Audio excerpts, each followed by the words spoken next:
Arizona Trail, a wild western adventure. Chapter 1. That isn't a cooking fire.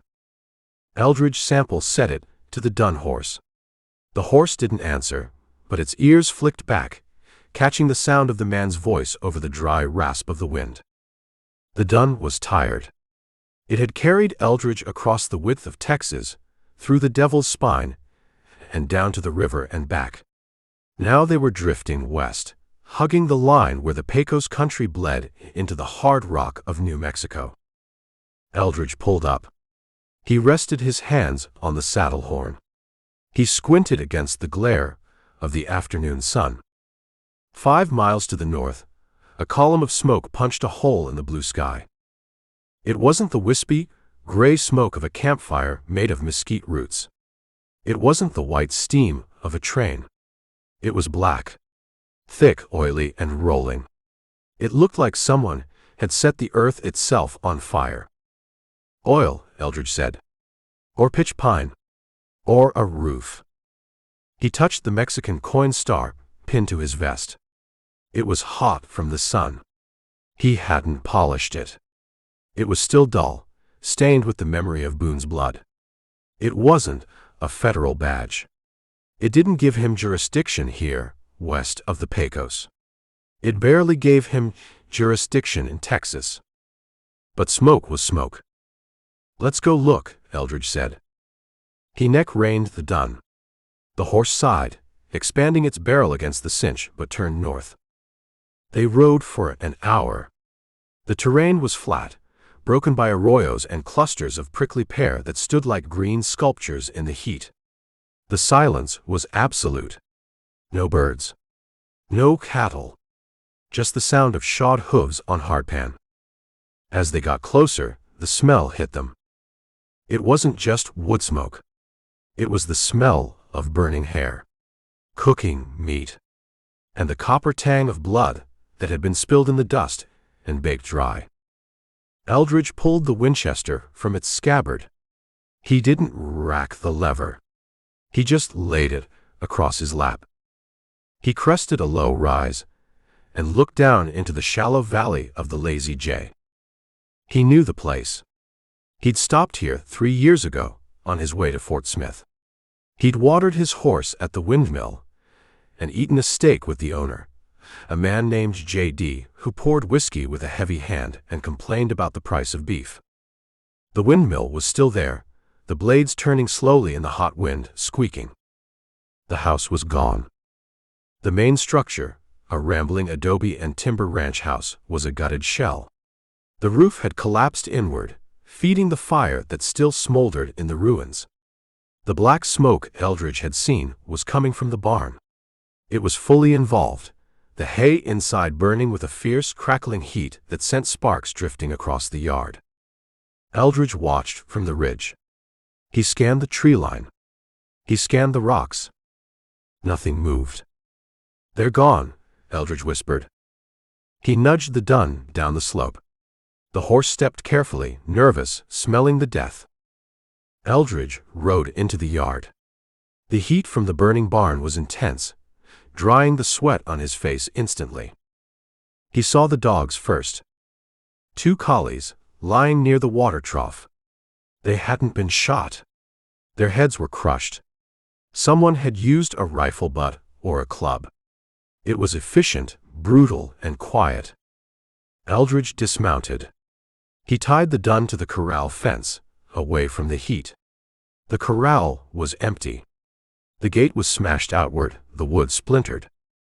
He walked toward the house. A woman was lying on the porch steps. She was wearing a blue dress that was soaked dark red across the chest. She was face down, her arms reaching out as if she were trying to crawl away from the fire. Eldridge stopped. He looked at the ground around her. Bootprints. Dozens of them. Deep, heavy heels. He walked up to the woman. He knelt. He didn't turn her over. He saw the entry wound in her back. Small. Neat. "Pistol," Eldridge said. "Close range." He looked past her, into the smoking ruin of the living room. He couldn't go in, the heat was too much. But he could see shapes. A boot sticking out from under a fallen beam. The iron frame of a bed, twisted by the fire. He stood up. He walked back to the yard.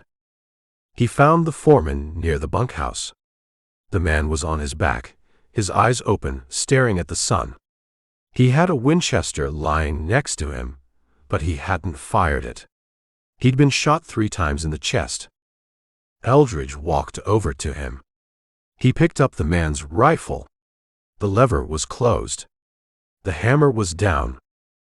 Didn't even clear leather, Eldridge said. They rode in friendly. He looked at the ground. He walked a circle around the body, reading the dust. The tracks told the story. A group of riders, maybe 12, maybe 15. They had ridden right up to the house. No sneaking. No circling. They had ridden in like guests. Eldridge found a brass cartridge casing, glinting in the dirt. He picked it up. It was hot. .44 to 40. Same as his. He walked 10 feet and found another. And another. Brass, Eldridge said. He looked at the tracks again. Shod horses. Iron shoes with cocks on the heels for traction. He looked at the dead foreman. He looked at the woman on the steps.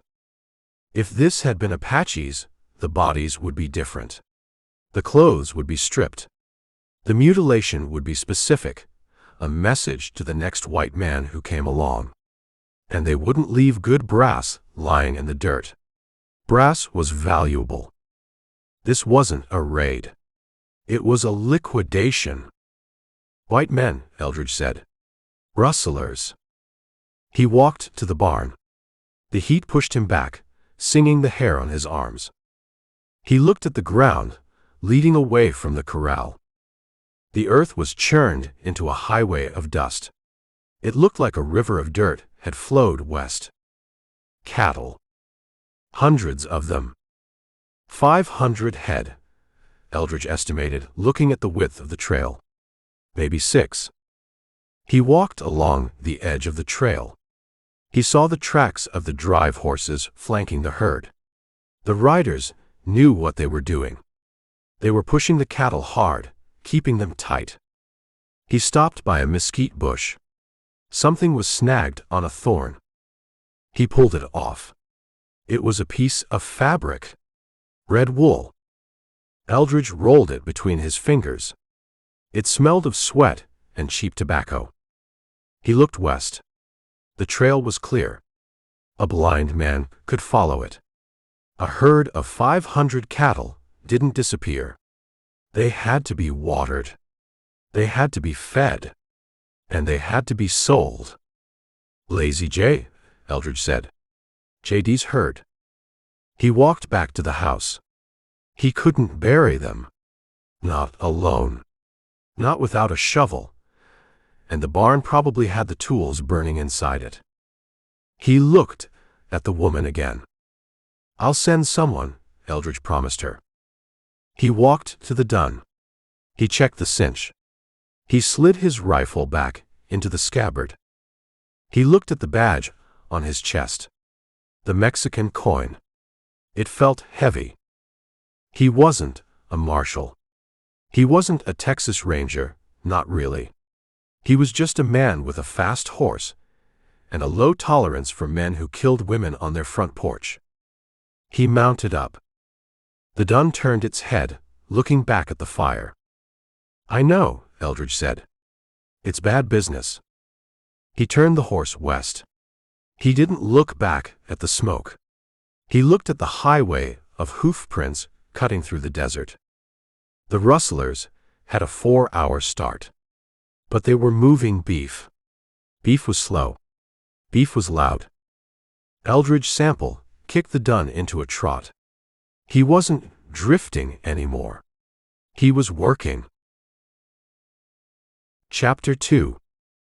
He isn't in the house. Eldridge Sample said it to the silence. The fire in the barn had settled down to a sullen, red glow, popping every few seconds as a timber gave way. The heat was still a physical weight, pushing against his back, but the roar was gone. He walked away from the porch where the woman lay. He stepped over a rose bush that had been trampled into the dirt by a horse's hoof. He looked at the ground.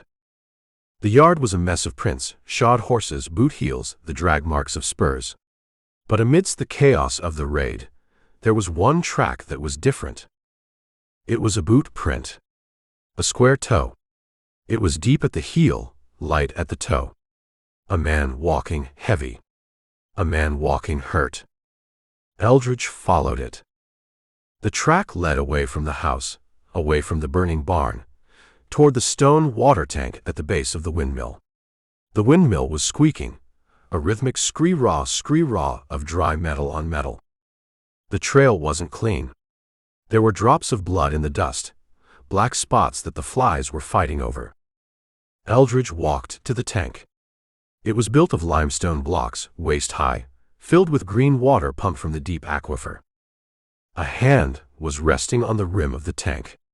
A hand holding a Colt dragoon, the heavy iron barrel resting on the stone. Eldridge stopped. He didn't draw. He just watched the hand. It wasn't moving.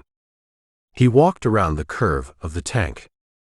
JD was sitting in the mud on the north side, in the narrow strip of shade cast by the tank wall. He was sitting with his legs straight out, his back against the limestone. He looked like a man who had tried to fix a fence, and the fence had won.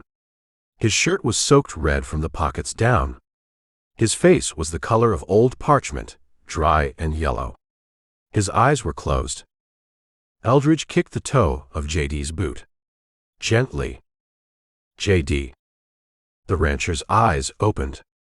They were gray, clouded with shock, but they focused. He looked at Eldridge's boots. He looked up at the Winchester in the crook of Eldridge's arm. He looked at his face. A small, bloody smile touched the rancher's lips. "The whiskey drinker," JD whispered.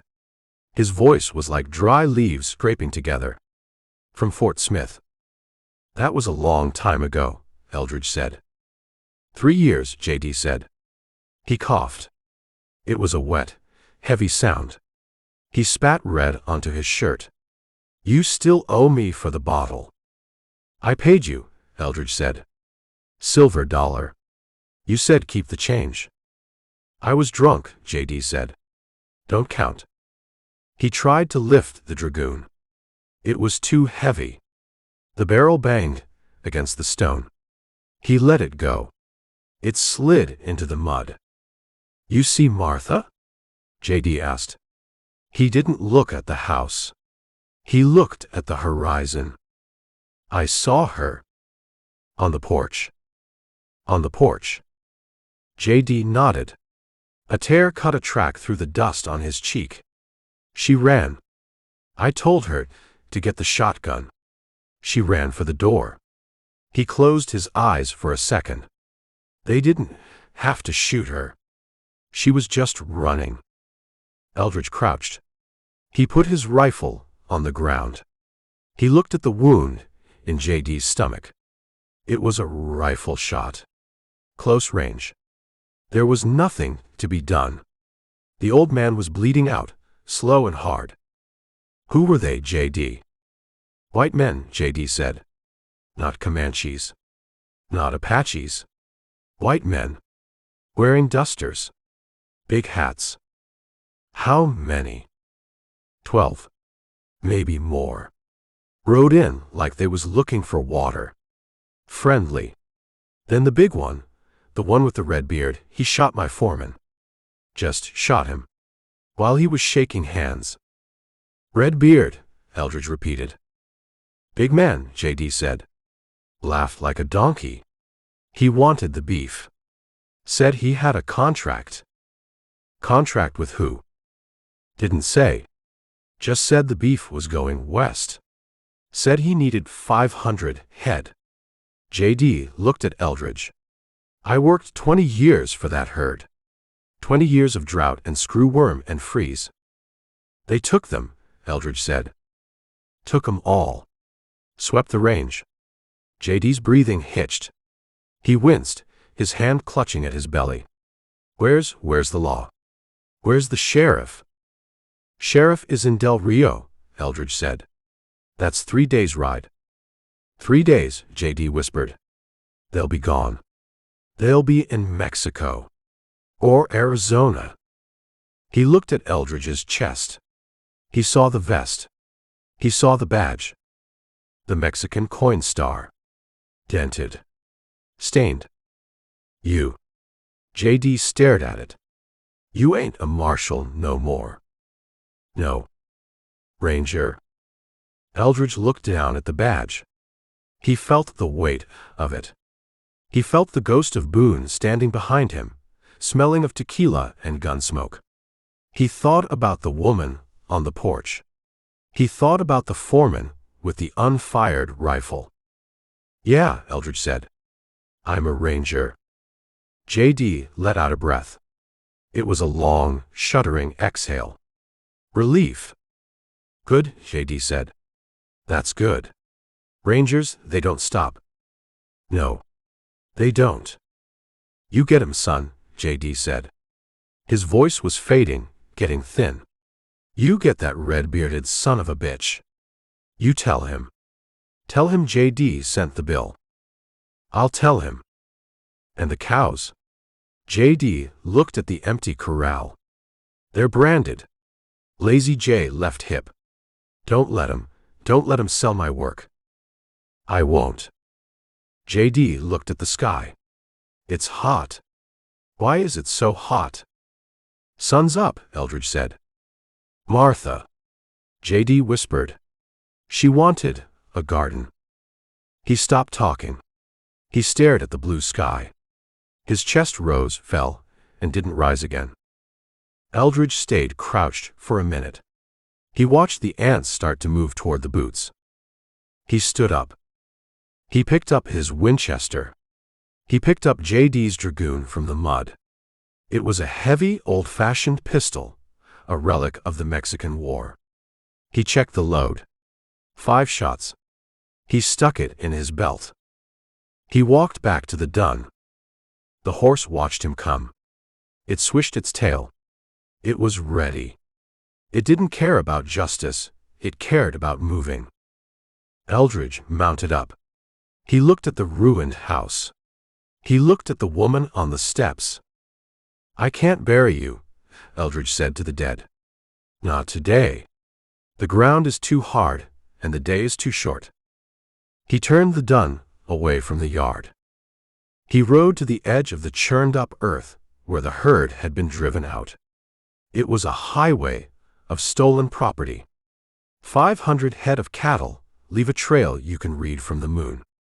He looked west. The tracks were deep. The cattle were heavy, fat on grass. They were moving slow. But the riders would be pushing them. They wanted distance. They wanted the river. Eldridge touched the badge on his chest. He rubbed his thumb over the rough edge of the coin. He wasn't JD's friend.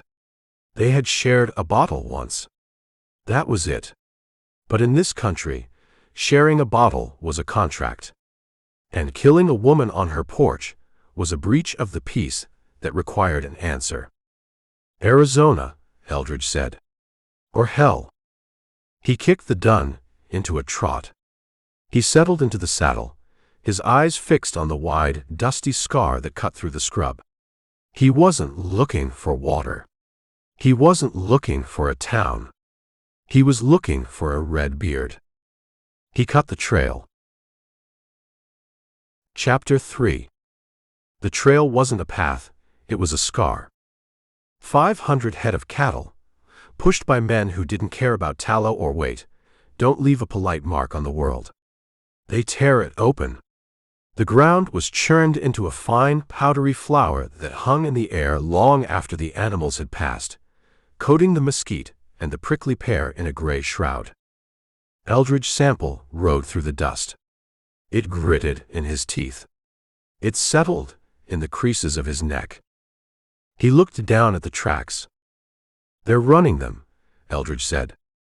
The hoofprints were deep, splayed. The stride was long. Cattle are meant to walk, to graze their way to market. These animals were being driven like horses.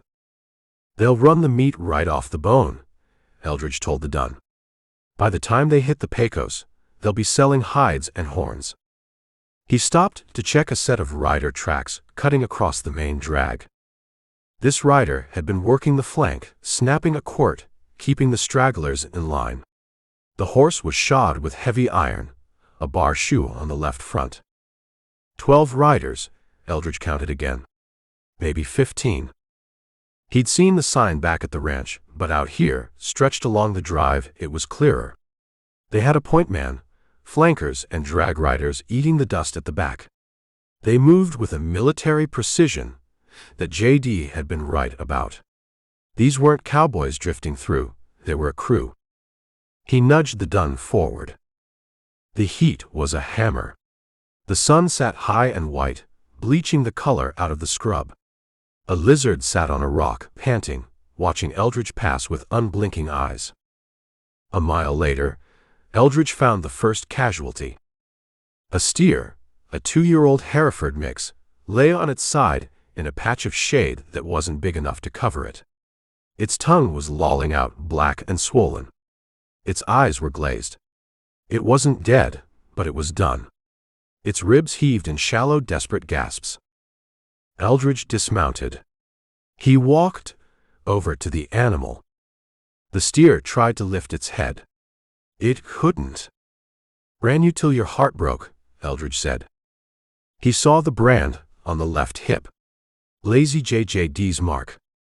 He looked at the steer's flank. There were lash marks. Deep, bloody welts where a quirt had cut the hide. They had beaten the animal, trying to get it to stand, trying to force another mile out of it. When it wouldn't move, they left it. Eldridge pulled the dragoon from his belt. He didn't like using the heavy pistol for mercy work, but he didn't want to waste a rifle cartridge. "Sorry, son," Eldridge said. He shot the steer behind the ear. The animal shuddered and went still. Eldridge stood up. He looked west. The dust cloud from the herd was a smudge on the horizon, miles away. They were making time. They wanted the river before dark. He walked back to the dun. He checked the cinch. "They're in a hurry," Eldridge said, mounting up. "Men in a hurry make mistakes." He rode on. The terrain began to dip, sloping toward the Pecos Valley. The brush got thicker, catclaw and agarita tangling together to form walls of thorns. The cattle had smashed through it, leaving tufts of red and white hair snagged on the branches. Eldridge found a spot where a rider had paused. The tracks pulled out of the main herd line and stopped by a tall yucca. There were boot prints in the sand. The rider had dismounted to adjust his saddle or take a leak. Eldridge saw something glinting in the dirt. He leaned down from the saddle and scooped it up. It was a whiskey bottle. Empty. The glass was cheap, brown, with a label that had peeled off in the heat. He sniffed it. Rotgut. The kind that stripped paint and courage in equal measure. "Drinking in the saddle," Eldridge said. "In this heat." He tossed the bottle into a bush. It didn't break, it just clunked. "Undisciplined," he noted. "Big Red might run a tight ship, but his crew is leaking." He kept riding. The sun started to slide down the western sky, turning the light gold and harsh. The shadows of the cactus stretched out, long fingers pointing back toward the dead rancher. Eldridge saw a shape ahead. It wasn't a cow. It was a man. He pulled the Winchester from the scabbard. He slowed the dun to a walk. The man was sitting on a rock, his head in his hands. His horse was ground-tied nearby, grazing on a patch of dry grass. Eldridge rode closer. He kept the rifle across his lap, his thumb on the hammer. The man looked up. He was young, maybe 20. His face was sunburn peeling, his lips cracked. He wore a duster that was too big for him, and a hat that had lost its shape years ago. He looked like he'd been tumbled in a barrel of rocks. He saw Eldridge. He saw the rifle. He didn't reach for his gun. He just stared, his eyes hollow. "Water?" the kid croaked. Eldridge stopped 10 feet away. "You with the herd?" The kid nodded. "I fell off. Horse spooked at a snake. Threw me." "And they left you?" Big Red said if I couldn't ride, I could walk. Said he wasn't stopping the beef for a greenhorn. He seems like a nice fella. "I need water, mister. Please." Eldridge looked at the kid's horse. It looked fine. "Your horse has a canteen." "It's empty," the kid said. "I drank it all before I fell." "Get on your horse," Eldridge said. I think my arm is broke." The kid cradled his left arm. It was swollen at the wrist. "Get on the horse," Eldridge said again. His voice was flat. "Or stay here and dry out. I'm not your mother." The kid looked at him. He saw the badge. The Mexican coin. You're a ranger." "I'm the man following the herd." "You gonna arrest Big Red?" The kid laughed. It was a weak, hysterical sound. "There's 15 of them. They got Winchesters. They got sawed-offs. You're one man." "I'm one man with water," Eldridge said. He unhooked his canteen and took a swig. He didn't offer it. The kid licked his lips. "Take me in. I'll tell you anything. Just give me a drink." "Where are they selling?" "Fort Bravo," the kid blurted out. "Arizona. The Army. Quartermaster's buying." "Captain Miller?" "Yeah. Miller. He pays in gold. No questions asked." "And the rancher?" Eldridge asked. "The old man. And the woman?" The kid flinched. He looked at the ground. "I didn't shoot him. I swear. I was holding the horses. It was Skunk. And Big Red. They walked up and did it. They killed the dogs, too." "Skunk likes killing things," the kid whispered. "He used a club." Eldridge looked at the kid. He was weak. He was useless. He was exactly the kind of debris a man like Big Red Kilgore left behind. "Get on your horse," Eldridge said. "You talking me back?" "No. I'm going forward." "But my arm." "You ride one-handed or you walk." Eldridge capped his canteen. "Your choice." The kid struggled to his feet. He went to his horse. He grabbed the horn with his good hand and hauled himself up. He groaned, sweating, but he made it. "Go back," Eldridge said. "Ride east. There's a windmill 5 miles back. The tank has water. The owner won't mind. He's dead." The kid stared at him. You're letting me go." "I'm letting you live," Eldridge said. "Don't make me regret it. If I see you again, I'll put you down like that steer back there." "I'm gone," the kid said. "I'm done with this. Done with Big Red." He turned his horse and kicked it into a trot, heading back the way they'd come. He didn't look back. Eldridge watched him go. "Loose ends," Eldridge said to the dun. He turned back to the west. The dust cloud was closer now. He could make out the individual shapes of the cattle, a dark mass moving against the lighter scrub. He could hear the lowing of the herd, a mournful sound that carried on the wind. He was close. He checked the sun. Another hour of light. They would hit the river at dusk. They would cross tonight. Kilgore wouldn't want to camp on the Texas side. Eldridge urged the dun forward. The trail descended sharply now, cutting through layers of red rock and gypsum. The air grew heavy, smelling of alkali and mud. The Pecos River. It was a graveyard for cattle and a haven for thieves. And tonight, it was going to be a crossing point for 500 stolen souls and one man with a blood-stained badge. Chapter 4. The Pecos River didn't look like a river. It looked like a brown mussel flexing in a ditch. Eldridge Sample lay on his stomach on the rim of a limestone bluff, looking down. The heat of the rock seeped through his shirt, a dull, persistent ache against his ribs. He ignored it. He ignored the gnats buzzing around his ears. He just watched the water. The river was low, but it was mean. It cut through the high desert like a wound, the banks steep and slick with alkali mud. The current was deceptively fast, swirling around snags of driftwood that bobbed like drowned men. "They're committing," Eldridge whispered. Below him, the dust cloud he'd been chasing all day had finally resolved into meat and noise. 500 head of cattle were bunched up on the near bank, milling, bawling, their eyes rolling white with thirst and panic. They smelled the water, but they didn't trust the mud. The riders were working them. There were 12 of them, just like the track said. They were covered in dust from boot to hat brim, looking like golems made of the Texas earth. They rode their horses hard, cutting back and forth, swinging lariats and snapping quirts. "Push 'em," a voice roared over the lowing of the herd. "Don't let 'em think. Push 'em in." The voice belonged to a big man on a black stallion.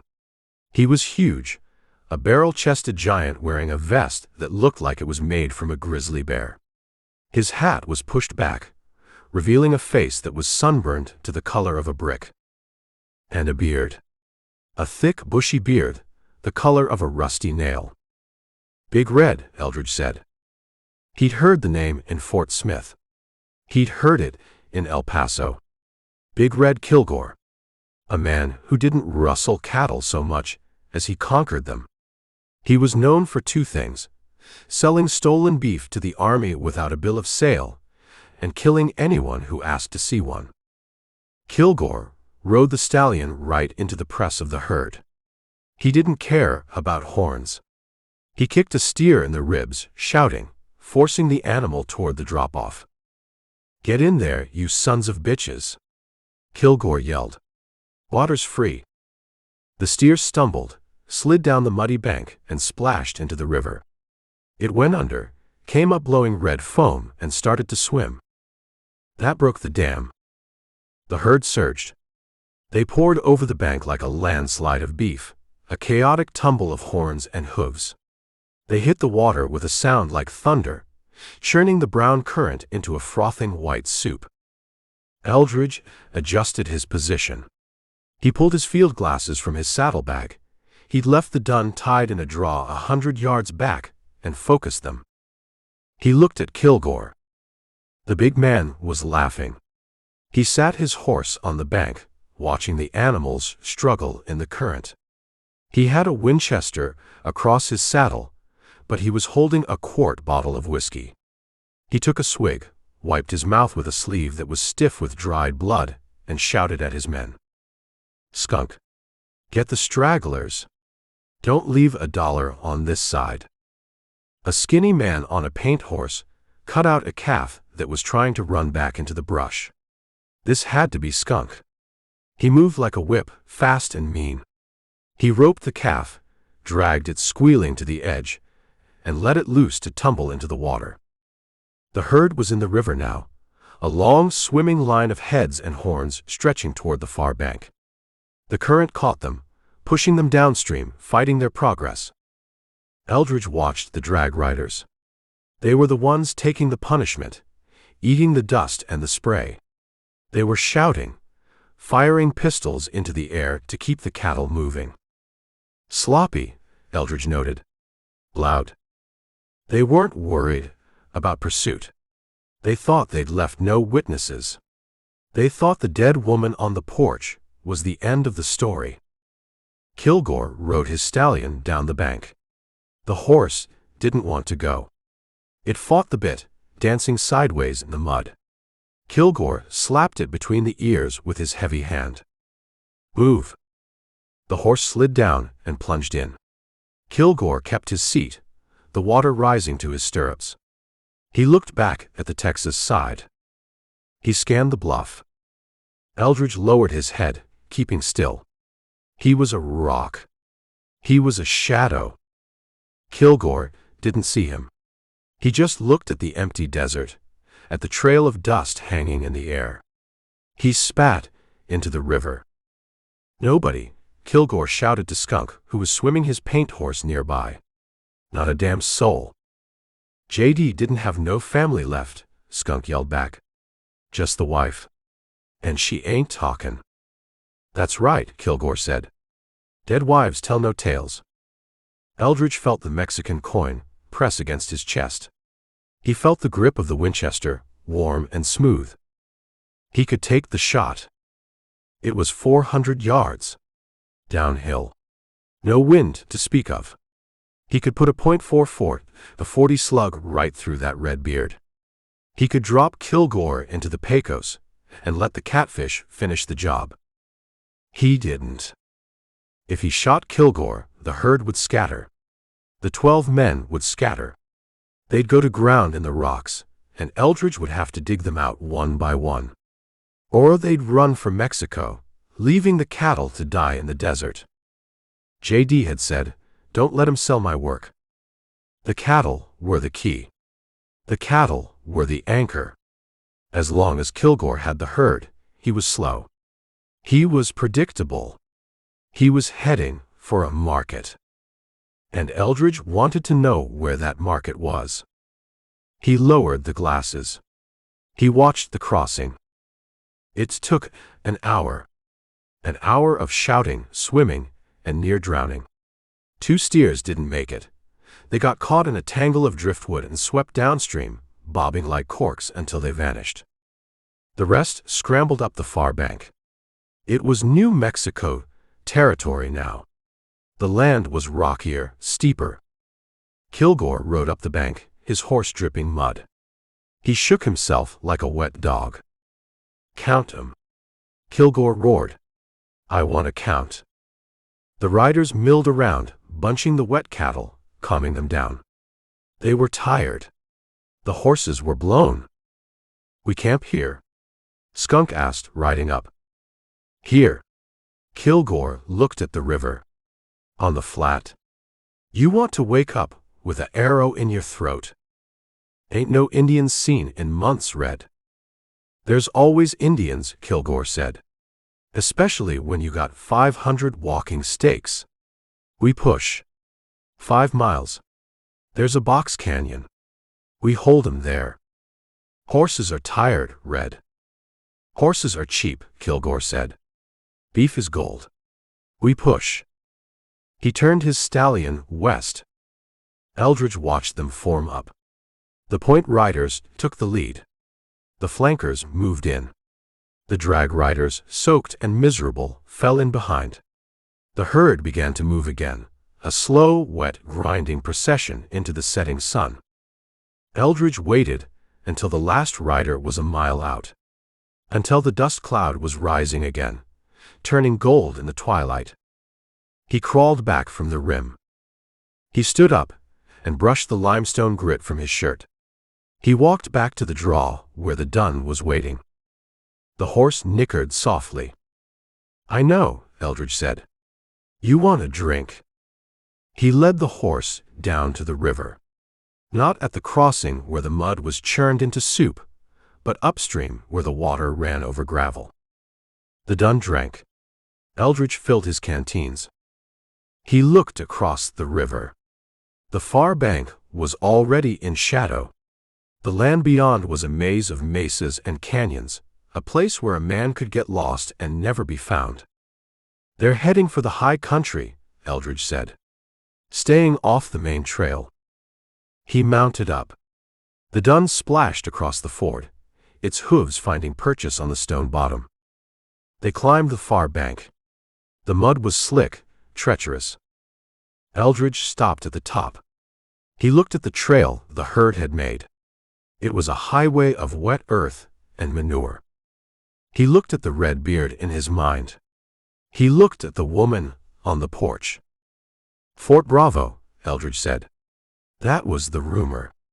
That was the market. He checked his rifle. He checked the sun.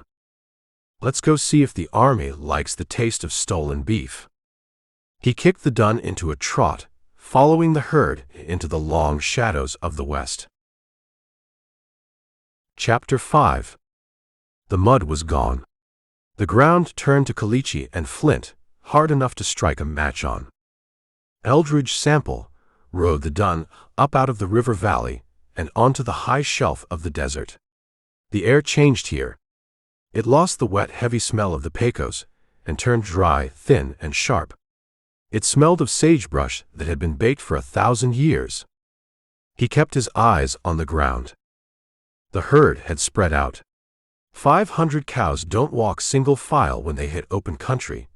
They fan out, looking for grass that isn't there. The trail wasn't a highway anymore. It was a wide, scuffed bruise on the landscape. They're letting them drift, Eldridge said to the horse.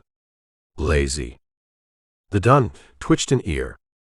It didn't care about cow psychology. It cared about the rocks that were trying to bruise its frogs. Eldridge watched the tracks of the flank riders. They were weaving back and forth, pushing the strays back into the center. The rustlers were relaxed. They had crossed the water. They thought they were clear. They thought the only thing behind them was Texas, and Texas was a long way back. He rode for 2 hours. The sun climbed, turning the world white and flat. The heat shimmered off the rocks, making the distant mesas float like islands in a silver lake. He saw a buzzard circling low to the north. Just one. Eldridge pulled up. He watched the bird. It wasn't circling something dead. It was waiting for something to die. He looked down at the trail. He was in a narrow cut between 2 shelves of limestone. The cattle had funneled through here, churning the sand into a fine powder. The dust lay thick and soft, a perfect page for writing history. He saw the hoof prints of the herd. Deep, heavy dragging toes. He saw the iron shoes of the rustlers' horses.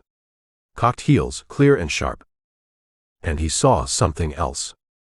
It was a single track, cutting across the grain of the drive.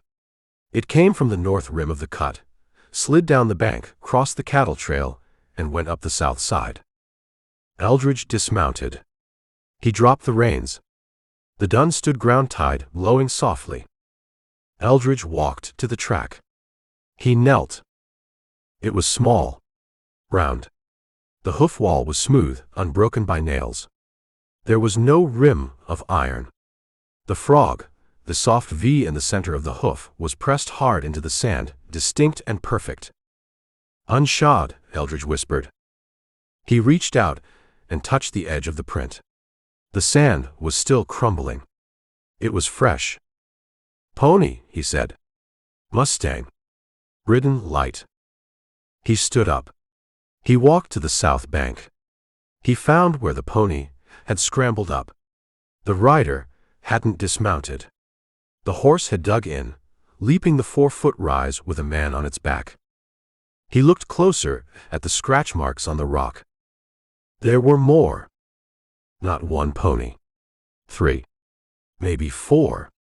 They had ridden single file, stepping in each other's tracks to hide their numbers, but here, on the slope, they had spread out. They hadn't followed the herd. They had crossed it. Eldridge looked north, toward where the buzzard was circling. He looked south, into the deep tangle of canyons. They stopped, Eldridge said. He walked back to the center of the cattle trail. He found a spot where the pony tracks overlaid the steer tracks. The unshod hooves were on top of the bovine prints. They came after, Eldridge said. After the herd passed. He looked at the dun. We got company. This wasn't a cowboy looking for a stray. Cowboys shod their horses. This wasn't a Mexican vaquero. Vaqueros didn't ride unshod mustangs in the rocks. Mimbres, Eldridge said. The word felt cold in the heat. Mimbres Apaches. The people of the willow.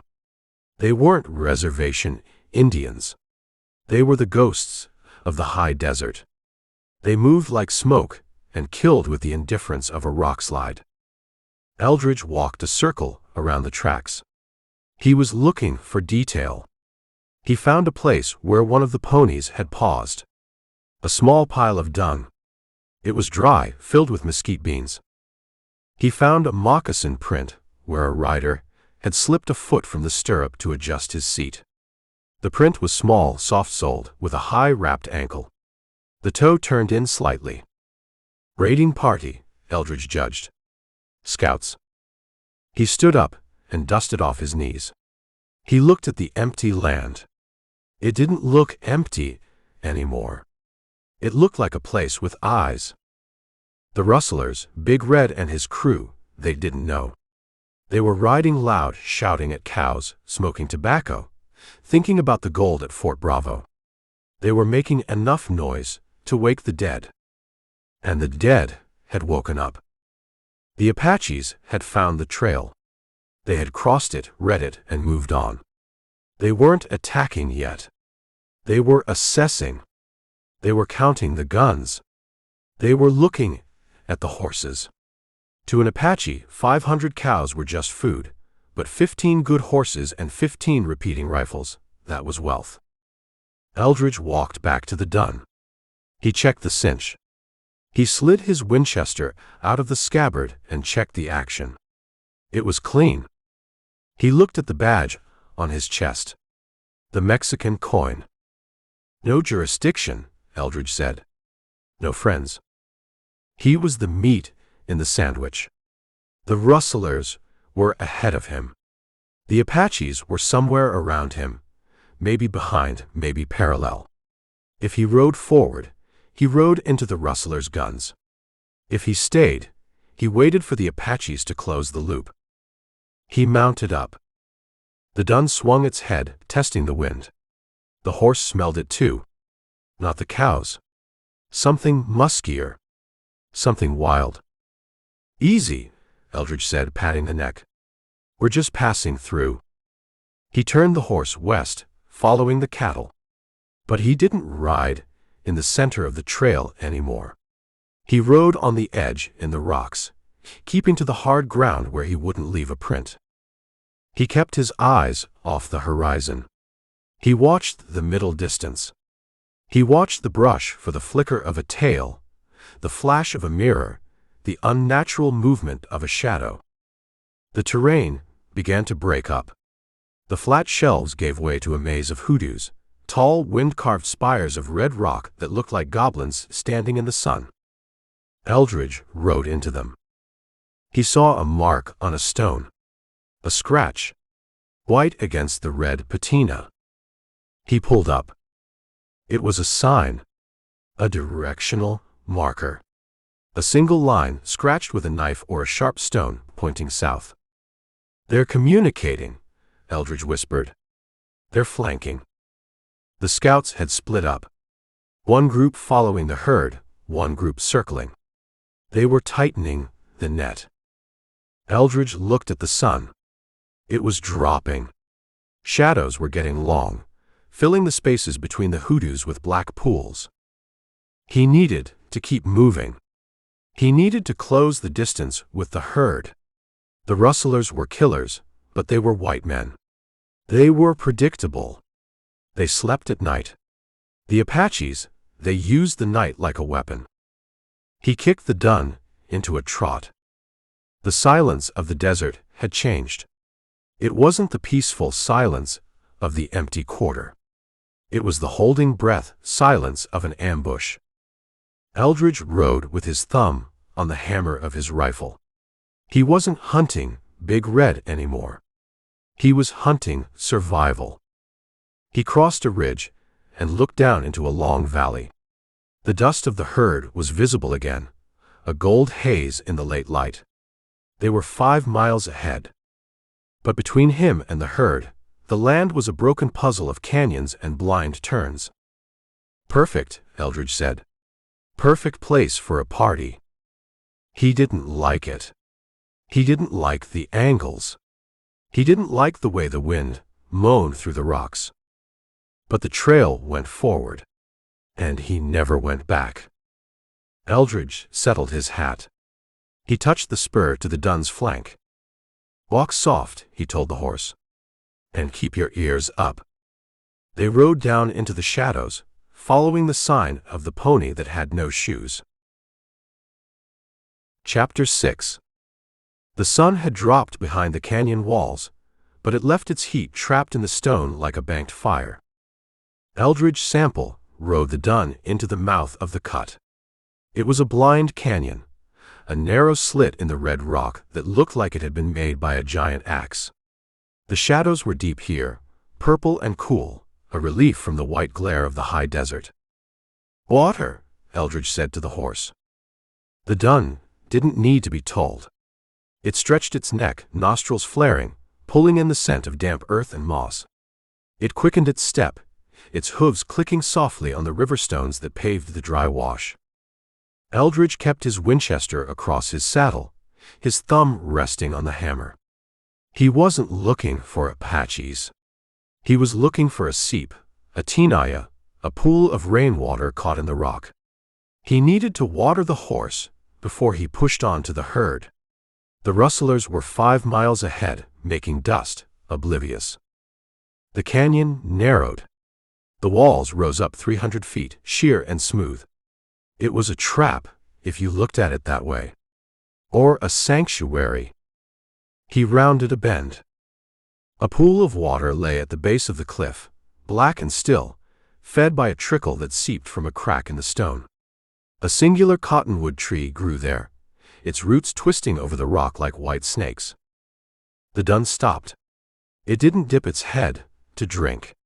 It threw its ears forward and blew out a hard, sharp snort. Eldridge felt the hair on his neck stand up. He didn't look at the water. He looked at the shadows under the cottonwood. 3 men stood up. They didn't come out of the rocks. They seemed to detach themselves from them. They were Mimbres Apaches. They wore buckskin breechclouts and high moccasins that came to the knee. Their chests were bare, streaked with dust and sweat. They didn't have war paint. They were hunting. They were 30 feet away. For a second, nobody moved. It was a moment of pure, suspended shock. The Apaches looked at Eldridge. They looked at the dun horse. They looked at the Winchester in his hand. They didn't have rifles. They had bows slung over their shoulders, quivers on their backs. But in their hands they held knives. Long, heavy blades made from old files or wagon springs, sharpened to a razor edge. Eldridge saw the calculation in their eyes. They were scouts. They were young. They saw one white man on a tired horse in a box canyon. They saw a prize. They didn't shout. They didn't signal. They just moved. It wasn't a charge. It was a rush. A sudden, fluid burst of speed that closed the distance before Eldridge could bring the rifle to his shoulder. "Hya," the lead Apache hissed. He leapt. He came at the dun from the left, reaching for the bridle, his knife slashing at the reins. The dun screamed and reared, twisting its body. Eldridge lost his seat. He grabbed the horn, but the horse spun, slamming him against the canyon wall. The Winchester flew from his hand, clattering onto the stones 10 feet away. Eldridge hit the ground. He landed on his side, the impact driving the air from his lungs. The second Apache was on him. He didn't wait for Eldridge to stand. He dove, his knife driving down toward Eldridge's throat. Eldridge rolled. He didn't think, he reacted. He threw his left arm up, blocking the wrist. The 2 men slammed together in the dirt, a tangle of limbs and dust. The Apache was strong. Wire muscle strong. He smelled of wood smoke and old grease. He hissed through his teeth, pushing the knife down. The blade was an inch from Eldridge's eye. Eldridge gritted his teeth. He drove his right knee up hard into the man's ribs. The Apache grunted, his breath hitching. Eldridge used the moment. He twisted his hips, gaining leverage, and punched the man in the throat with his free hand. It wasn't a clean punch, it was a desperate jab. The Apache choked, gagging. His grip on the knife loosened. Eldridge shoved him off. He scrambled backward, crab-walking through the gravel, trying to get to his feet. He stood up. He reached for his Colt. The third Apache kicked him. A high, spinning kick that caught Eldridge in the wrist, knocking his hand away from the gun. The impact numbed his fingers. Eldridge stumbled back. He was unarmed. His rifle was gone. His pistol was out of reach. The three scouts circled him. They spread out, moving with the coordination of a wolf pack. The one Eldridge had punched was rubbing his throat, coughing, but his eyes were bright with hate. The one who had spooked the horse was smiling, flipping his knife from hand to hand. The third one, the kicker, stood in the center, crouched low. This wasn't a gunfight. This was meat work. Eldridge reached behind him. His hand closed on the hilt of the Bowie knife, sheathed at the small of his back. It was a heavy knife, a tool for skinning game and chopping wood. He drew it. The steel hissed against the leather. The Apaches stopped. They looked at the knife. They looked at Eldridge. They respected the blade. It was a language they understood.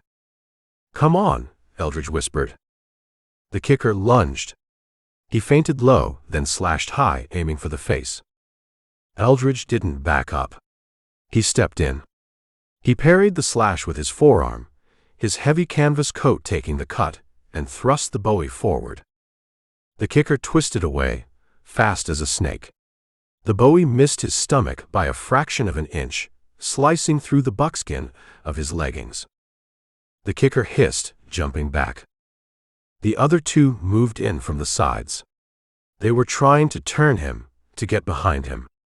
Eldridge kept his back to the canyon wall. He couldn't let them circle. He watched their eyes. They weren't looking at his face, they were looking at his knees, his stomach, his throat. They were picking a spot. The dun horse, terrified, had run to the back of the canyon. It stood there, trembling, watching. "You want the horse," Eldridge said, his voice raspy. "Go get it." They didn't want the horse. Not yet. They wanted the man. The smiling one rushed. He came in low, diving for Eldridge's legs, trying to hamstring him. Eldridge kicked out. His boot connected with the man's shoulder, stopping the charge. But the man grabbed his ankle. He pulled. Eldridge went down. He hit the dirt hard, his knife hand slamming into the ground. The smiling one scrambled up his body, raising his knife for the kill. Eldridge didn't try to block. He headbutted him. He smashed his forehead into the Apache's nose. Bone crunched. Blood sprayed. The Apache reeled back, blinded by the pain. Eldridge rolled to his knees. He saw the throat puncher coming in from the right. He slashed. A wide, backhand sweep with the Bowie. The blade caught the throat puncher across the forearm. It cut deep, hitting bone. The man screamed, dropping his knife, clutching his arm. He staggered back, blood pouring through his fingers. One down. Two left. Eldridge stood up. He was breathing hard, the sweat stinging his eyes. The kicker and the smiling one, whose nose was now a ruin, regrouped. They looked at their wounded friend. They looked at Eldridge. The game had changed. The prey had teeth. The smiling one spat blood. He said something in Apache, sharp, guttural words. He charged again. But this time, he didn't come alone. The kicker came with him. A coordinated rush. Eldridge didn't wait. He charged them. It surprised them. You don't charge 2 knives. Eldridge threw his left arm up, taking the kicker's slash on his coat sleeve again. He felt the blade bite into his skin, a hot line of pain, but he ignored it. He grabbed the kicker's shirt, bunching the fabric in his fist. He pulled him close. He drove the bowie into the man's stomach, up under the ribs. The kicker gasped. His eyes went wide. He looked at Eldridge with a terrible intimacy. Eldridge twisted the blade. He shoved the man away. The kicker fell. He curled into a ball in the dirt, making small, wet noises. The smiling one stopped. He stood 6 feet away, his knife held low. His face was a mask of blood from his nose. He looked at his 2 friends, one bleeding out from the arm, one dying in the dust. He looked at Eldridge. Eldridge stood there, the bloody bowie in his hand. He didn't say anything. He just waited. The Apache looked at the canyon mouth. He looked at the rifle, lying in the dirt. He made a choice. He turned and ran. He sprinted for the narrow opening of the canyon, moving like a deer, disappearing into the shadows. Eldridge didn't chase him. He couldn't. His legs were shaking. He looked at the man on the ground. The kicker. The man was trying to breathe, but the knife had done its work. He shuddered once and went still. Eldridge looked at the other one, the throat puncher. He was sitting by the canyon wall, holding his arm, his face gray. He wasn't fighting anymore. He was just trying to keep his blood inside. Eldridge walked over to his Winchester. He picked it up. He checked the action. Dirt in the lever, but it cycled. He walked to the dun. The horse shied away, smelling the blood on him. "Easy," Eldridge said. "Easy." He caught the reins. He didn't mount. He walked the horse to the water. "Drink," Eldridge said. He washed his knife in the pool. The water turned pink for a second, then cleared. He sheathed the blade. He looked at his left arm. The coat was sliced open. He pulled the fabric back. A shallow cut, 3 inches long, bleeding slow. "Could have been worse," he said. He looked at the dead man. He looked at the wounded one. It wasn't a standoff. It wasn't a warning. It was a war. And he had just started it. Chapter 7. The silence in the canyon was louder than the fight had been. Eldridge Sample stood by the pool, his chest heaving, the bloody bowie knife heavy in his hand. The water, which had been still and black a minute ago, was now rippling against the stone bank, disturbed by the violence. He looked at the man sitting against the canyon wall. The throat puncher. The Apache was holding his left arm tight against his chest. The blood was dark, welling up between his fingers where the bowie had sliced through the muscle. He wasn't making a sound. He wasn't begging. He was watching Eldridge with eyes that were flat and hard, like obsidian chips. "He's gone," Eldridge said. He nodded toward the canyon mouth where the smiling scout had vanished. "Your friend. He left you." The Apache didn't answer. He shifted his legs, trying to find a purchase to stand, but the loss of blood made him clumsy. He slipped back down, his head thumping against the sandstone. Eldridge walked over to him. He didn't sheath the knife. "You pick a fight," Eldridge said. "You better make sure you win it." The Apache looked at the knife. He looked at Eldridge. He spat. A glob of blood and saliva hit Eldridge's boot. It was the only weapon he had left. Eldridge looked at the man's belt. He saw the sheath for the knife he had dropped. He saw a small pouch made of deer hide, beaded with blue and white glass. The man wasn't going to make it. The arm wound was deep, severing the artery. He was bleeding out, his skin turning the color of ash. "I can't leave you here," Eldridge said. And I can't take you with me. The Apache closed his eyes. He started to chant, a low, rhythmic murmur that sounded like the wind in the dry grass. It wasn't a plea. It was a death song. Eldridge stepped in. He didn't want to do it. He had to do it. He grabbed the man's hair, pulling his head back to expose the throat. The chanting stopped. The knife moved. Fast. Clean. It was over in a second. The Apache slumped to the side, the tension leaving his body. "Two," Eldridge whispered. He wiped the bowie on the dead man's buckskins. He sheathed it. He walked to the other one. The kicker. The man was curled in the dirt near the water, his hands clutching his stomach. He was dead. His eyes were open, staring at the cottonwood branches overhead. Eldridge looked down at him. This one was different. The throat puncher had been older, scarred. This one was young. Maybe 18. His chest was smooth, unmarred by the Sundance or the trials of a warrior. He wore a necklace of silver conchos, hammered flat, and his moccasins were beaded with a pattern Eldridge hadn't seen before. A jagged lightning bolt, in yellow and black. And the pouch. It wasn't on his belt. It was around his neck, hanging on a thong of braided horsehair. It was larger than a medicine bag.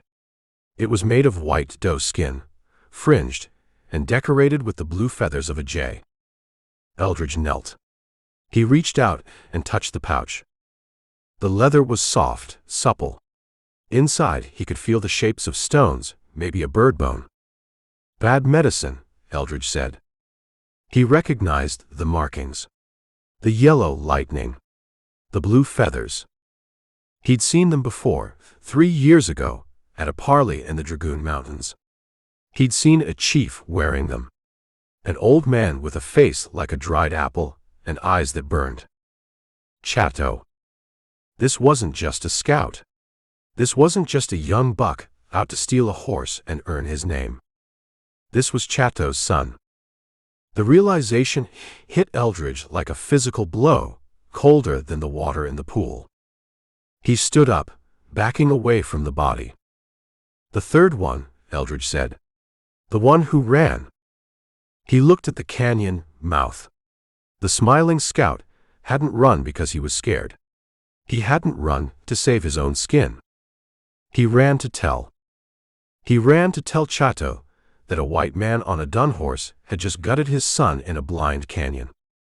"He's not just bringing a war party," Eldridge told the silence. "He's bringing the whole nation." He walked to the dun. The horse was watching him, its ears flicking back and forth. It smelled the blood. It was nervous, shifting its weight, ready to bolt. "Easy," Eldridge said. He grabbed the reins. His hands were steady, but his stomach felt like he'd swallowed a stone. He checked the cinch. He picked up his Winchester from where it had fallen in the dirt. He dusted it off, checking the action. It was gritty, but it worked. He didn't loot the bodies. He didn't take the silver or the knives. He left them where they lay, in the shade of the cottonwood, by the water they had died for. He mounted up. The dun wanted to run. Eldridge held it back. "Not yet," he said. "Save it." He rode out of the canyon. The sun was gone now, the light failing fast. The shadows stretched across the desert floor, long and purple. He looked at the trail of the rustlers. The dust cloud had settled. They were miles ahead, camped for the night, eating beans and laughing about the gold at Fort Bravo. They didn't know. They didn't know that the desert behind them had just woken up. Eldridge looked south, toward the jagged line of the mountains. Somewhere out there, a runner was moving. A runner with a message that would turn every rock and bush into an enemy. He touched the badge on his chest. He wasn't hunting cattle thieves anymore. He wasn't looking for justice for a dead rancher. Those were luxuries. He was running a gauntlet. Arizona, Eldridge said. If we make it. He kicked the dun into a trot, putting the canyon and the dead boy behind him, riding into the dark. Chapter 8. The moon was a traitor. It rose fat and yellow over the eastern rimrock, washing the desert in a pale, milky light that turned every mesquite bush into a shadow, and every shadow into a man with a knife. Eldridge Sample kept the dun in the low ground. He didn't ride the ridges. Ridges were for men who wanted to be seen, or men who were already dead. He stuck to the deep, winding arroyos where the darkness pooled like ink. He checked his back trail. He couldn't see anything, just the silvered landscape of rock and thorn. But he knew. They're coming, Eldridge said to the horse.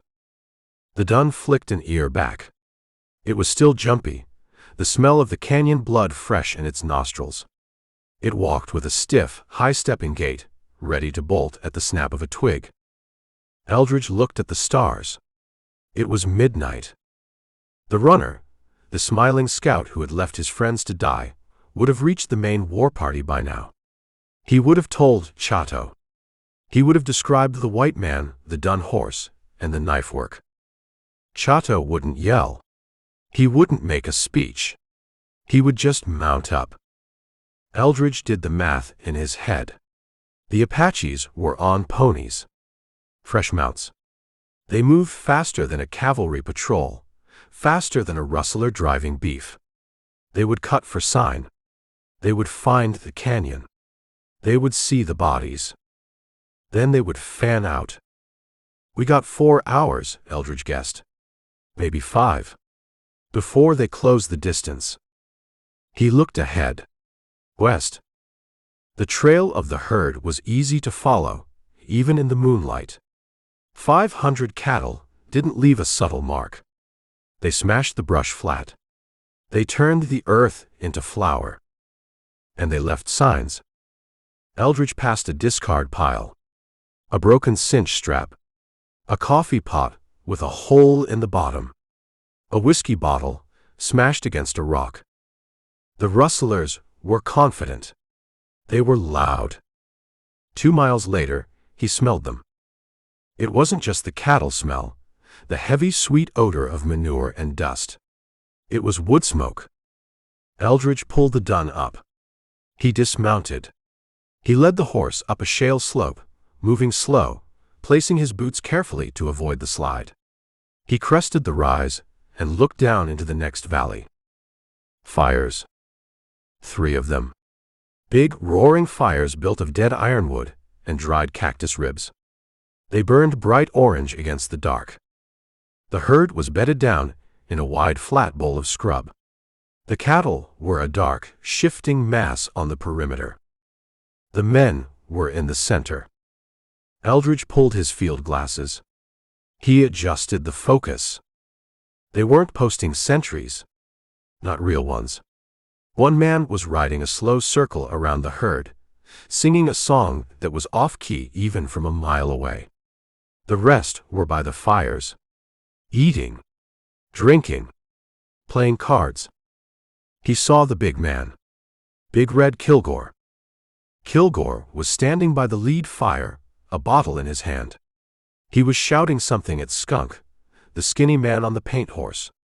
Skunk laughed, throwing a piece of wood onto the fire. Sparks shot up, a fountain of light saying, "Here we are," to the entire territory. "Fools," Eldridge whispered. They thought the Pecos was the finish line. They thought the Arizona line was a wall that stopped the law. They didn't know about the Apaches. Eldridge lowered the glasses. He was in the middle. Behind him, 20 miles back and closing fast, was Chatau. A man who knew this rock better than he knew his own wife. A man who was coming to peel Eldridge's skin off in strips. Ahead of him, a mile out, were 15 guns and a man who killed women on porches. "Meat in the sandwich," Eldridge said. He looked at the terrain. To the north, the canyon walls were steep, unclimbable. To the south, open salt flats that would leave him exposed like a bug on a plate. The only way was through. He had to stay close to the rustlers. Not too close. He didn't want to catch a stray bullet if Kilgore got jumpy, but close enough. "We use them," Eldridge told the Dun. "They're the buffer. If the Apaches came up fast, they'd hit the herd first. They'd see the fires. They'd see the horses. An Apache war party might want revenge on one specific white man, but they wouldn't ignore 15 horses and 500 cows." It was a cold calculation. JD wanted his cattle back. He wanted justice. Using the herd as a shield wasn't exactly what the old rancher had in mind. "Sorry, JD," Eldridge said. "Can't hang him if I'm dead." He led the Dun back down the slope. He mounted up. He rode parallel to the trail, keeping to the rocks on the north side of the valley. He moved slow. He stopped every 10 minutes to listen. The silence of the desert was heavy. He heard the wind hissing through the ocotillo. He heard the distant bawling of a calf in the herd. He heard a coyote howl. It came from the east. Behind him. It was a long, wavering note. "Yip yip aroo." Eldridge froze. The Dun stiffened, its head coming up. He waited. A minute later, another howl answered. From the south. Then a third. From the north rim. "That isn't a coyote," Eldridge said. "Coyotes chatter. They bark." These calls were too smooth. Too spaced out. They were signals. "Scouts," Eldridge said. "They're casting nets." They hadn't found him yet. They were working the grid. Moving forward in a line, checking the washes, checking the ridges. They were pushing west, driving whatever game was in front of them toward the trap. The game was him. He looked at the fires ahead. They looked warm. They looked stupid, but they looked like people. He kicked the Dun. "Walk on." He closed the distance. A mile became half a mile. He could hear the voices of the rustlers now. A man laughing. The clink of a coffee cup on a rock. He found a spot in a cluster of boulders, 400 yards from the rustler camp. It was high enough to see, low enough to hide. He dismounted. He stripped the saddle from the Dun. He didn't hobble the horse. He tied it short to a stout mesquite branch.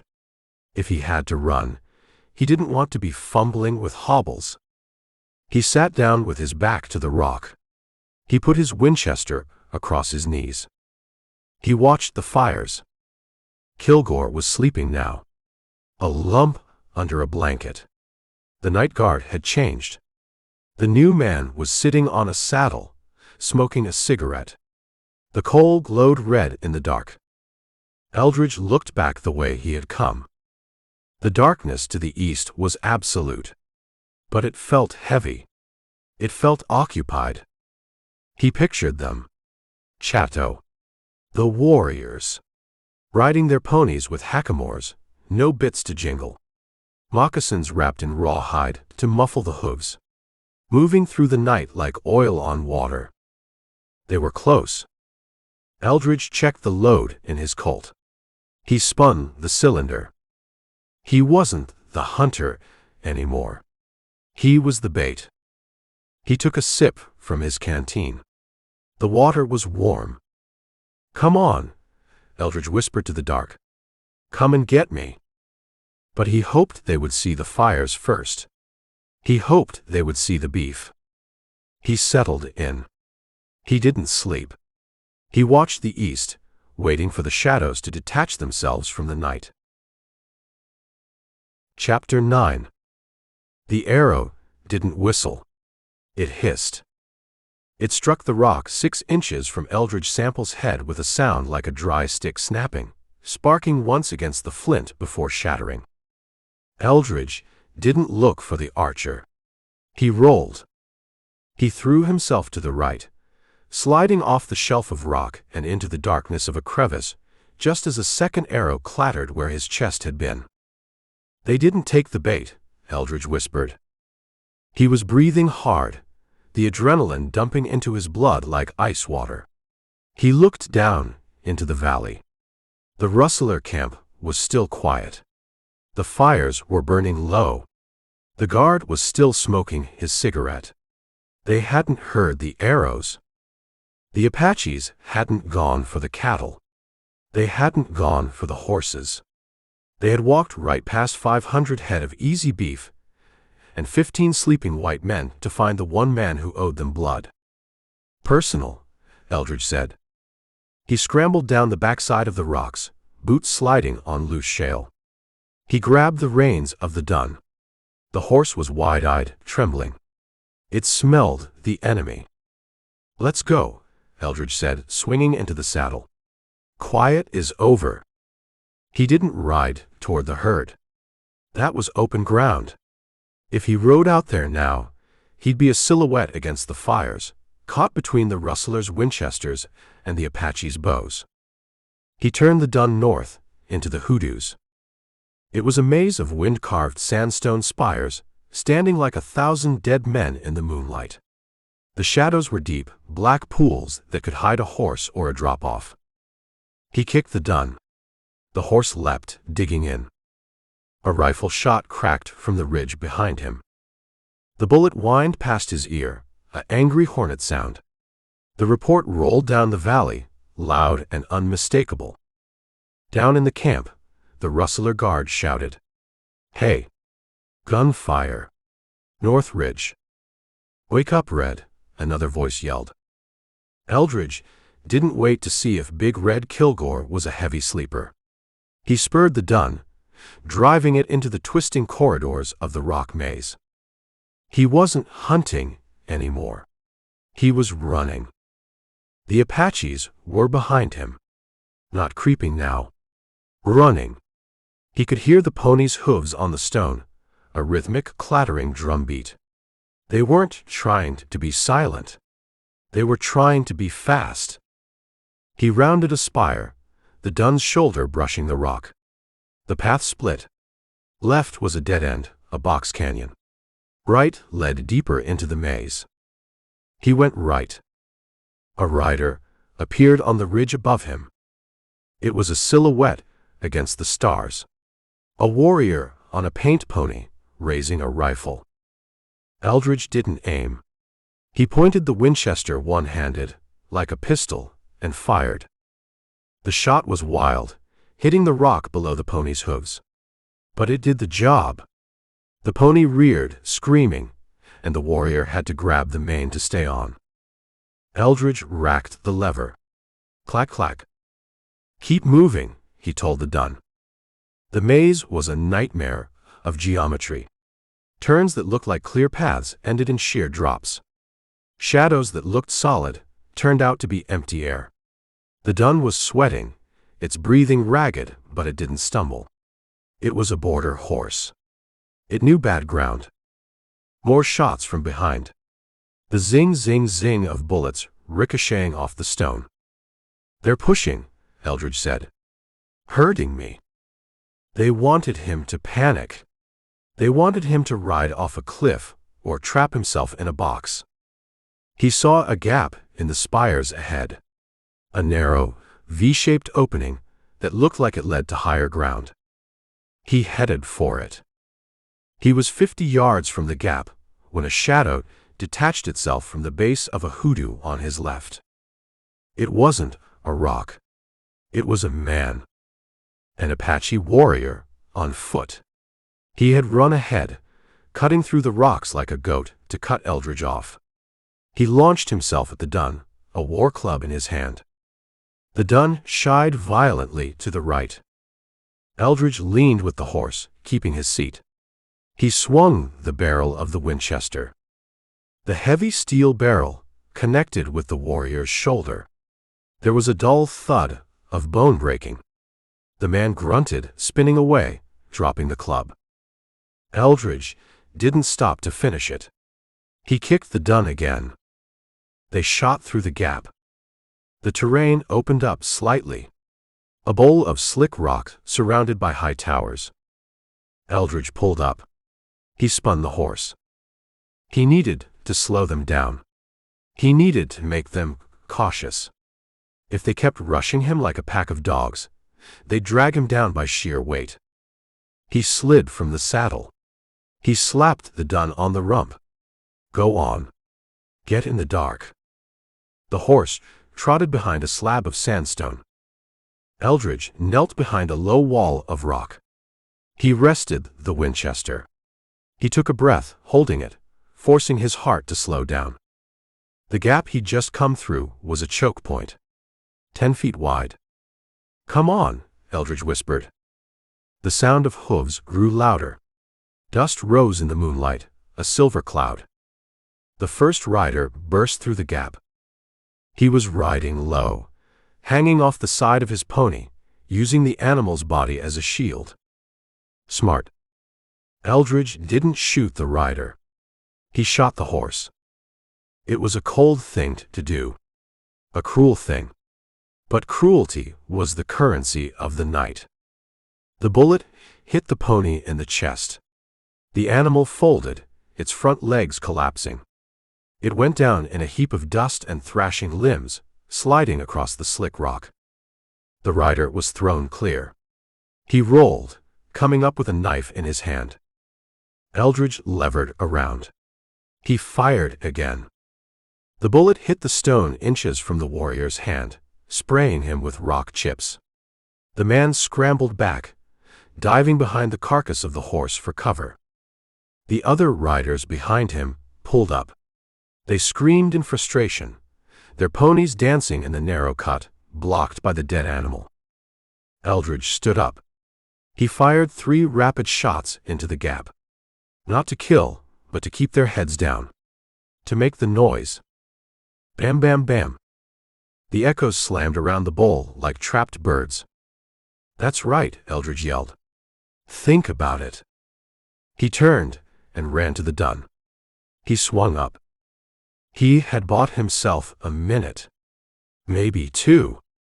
The Apaches would have to clear the gap or climb over the rocks. He rode out of the bowl, heading west. The maze was thinning out now. The spires were getting smaller, further apart. The ground was leveling off. He checked his back trail. He couldn't see them, but he could hear them. They were shouting now. Short, sharp calls. They were coordinating.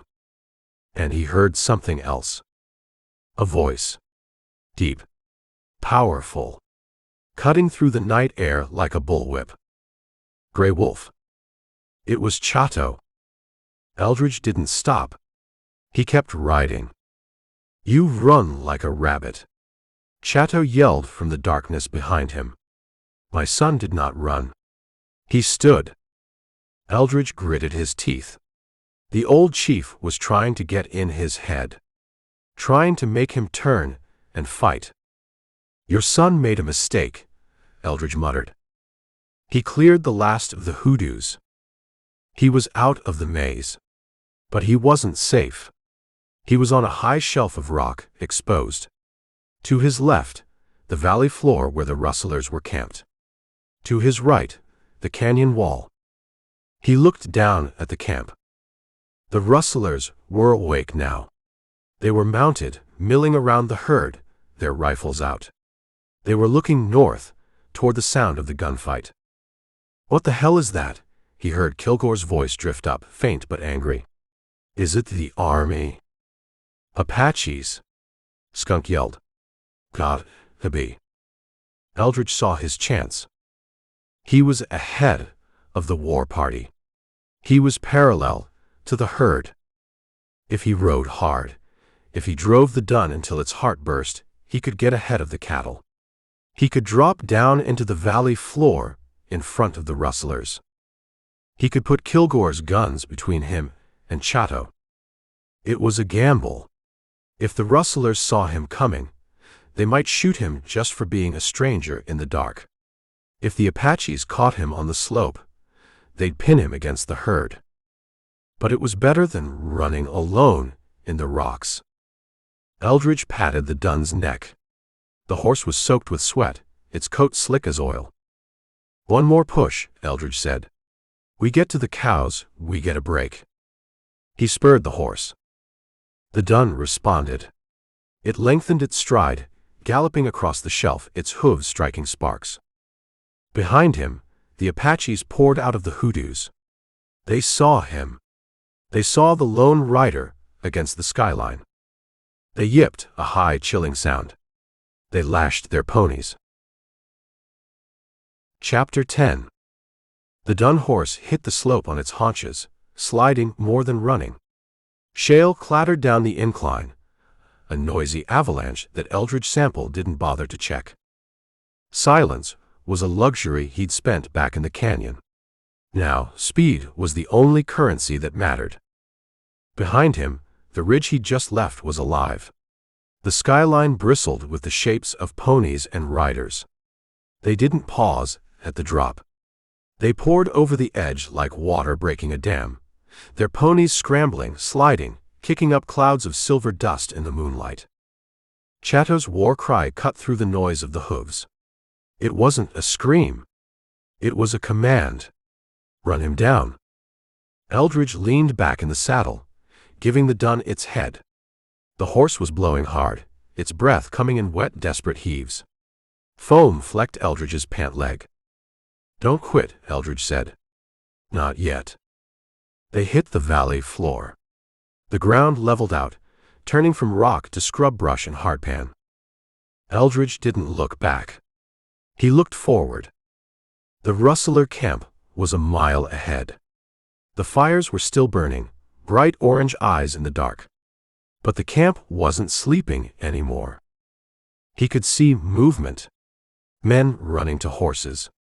The flash of a rifle barrel, catching the firelight.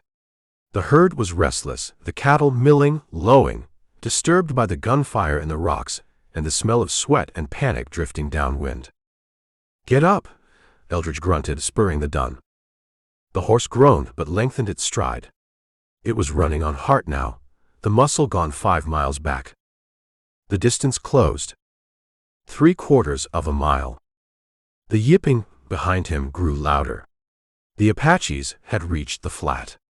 They were fanning out, pushing their fresh ponies, closing the gap. They could see him. A lone dark shape against the pale dust of the valley. 1/2 a mile. A shot rang out from the rustler camp. Then another. The rustlers were firing into the dark.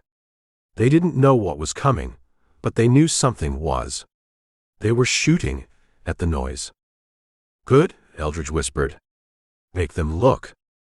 He steered the dun to the right, aiming for the edge of the herd, away from the fires but close enough to the cattle to get lost in their dust. A bullet from the camp whined overhead, high and wide. Eldridge ducked low over the dun's neck.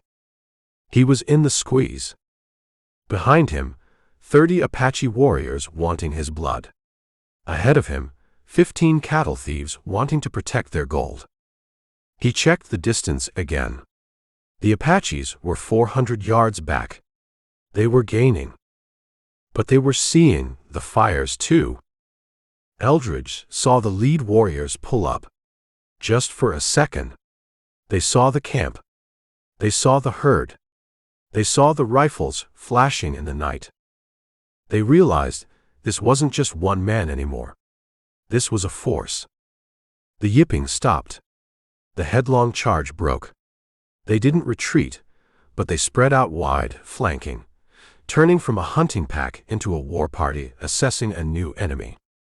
It bought Eldridge the time he needed. He reached the drag of the herd. The smell of manure and dust was thick, choking. The ground was churned into a soft, deep powder that muffled the dun's hooves. He pulled the horse down to a trot, then a walk. The dun stumbled, its head dropping almost to its knees. It was done. Eldridge slid from the saddle. His legs felt rubbery. He kept a hand on the horse's neck to steady himself. He was in the dust cloud now. The moonlight couldn't penetrate it. He was invisible to the Apaches and invisible to the rustlers. He walked the horse forward, moving deeper into the haze. To his left, the main body of the herd was a wall of beef, shifting and grumbling. To his right, the canyon wall rose up, black and solid. He stopped. He listened. The shooting from the camp had died down. Kilgore was probably shouting orders, telling his men to hold fire, trying to figure out if it was the army or the law or just ghosts. From the rear, the sound of the Apache ponies had changed. They were moving slow, walking. Chatau was cautious. He wouldn't ride straight into 15 Winchesters. He would circle. He would probe. He would wait. Eldridge patted the Dun's nose. The horse was trembling, sweat dripping from its belly. "You made it," Eldridge whispered. He checked his own Winchester. He wiped the dust from the receiver. He was close. He could hear a man coughing ahead of him. A drag rider, lingering at the back of the herd, trying to see through the dust. Eldridge moved forward on foot. He was inside the perimeter. He was the buffer, and he was ready to close the vice. Chapter 11. The dust didn't just hang in the air.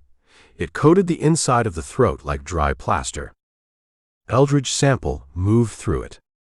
He wasn't walking on the ground anymore. He was walking in a gray, choking limbo between the earth and the sky. To his left, the rear of the herd was a wall of moving heat and beef. 500 animals shuffling west, their hooves churning the valley floor into powder.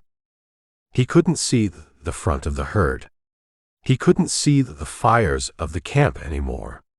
He could only see the rump of the nearest steer, a brindle longhorn that kept hooking its horns to the right, trying to break formation.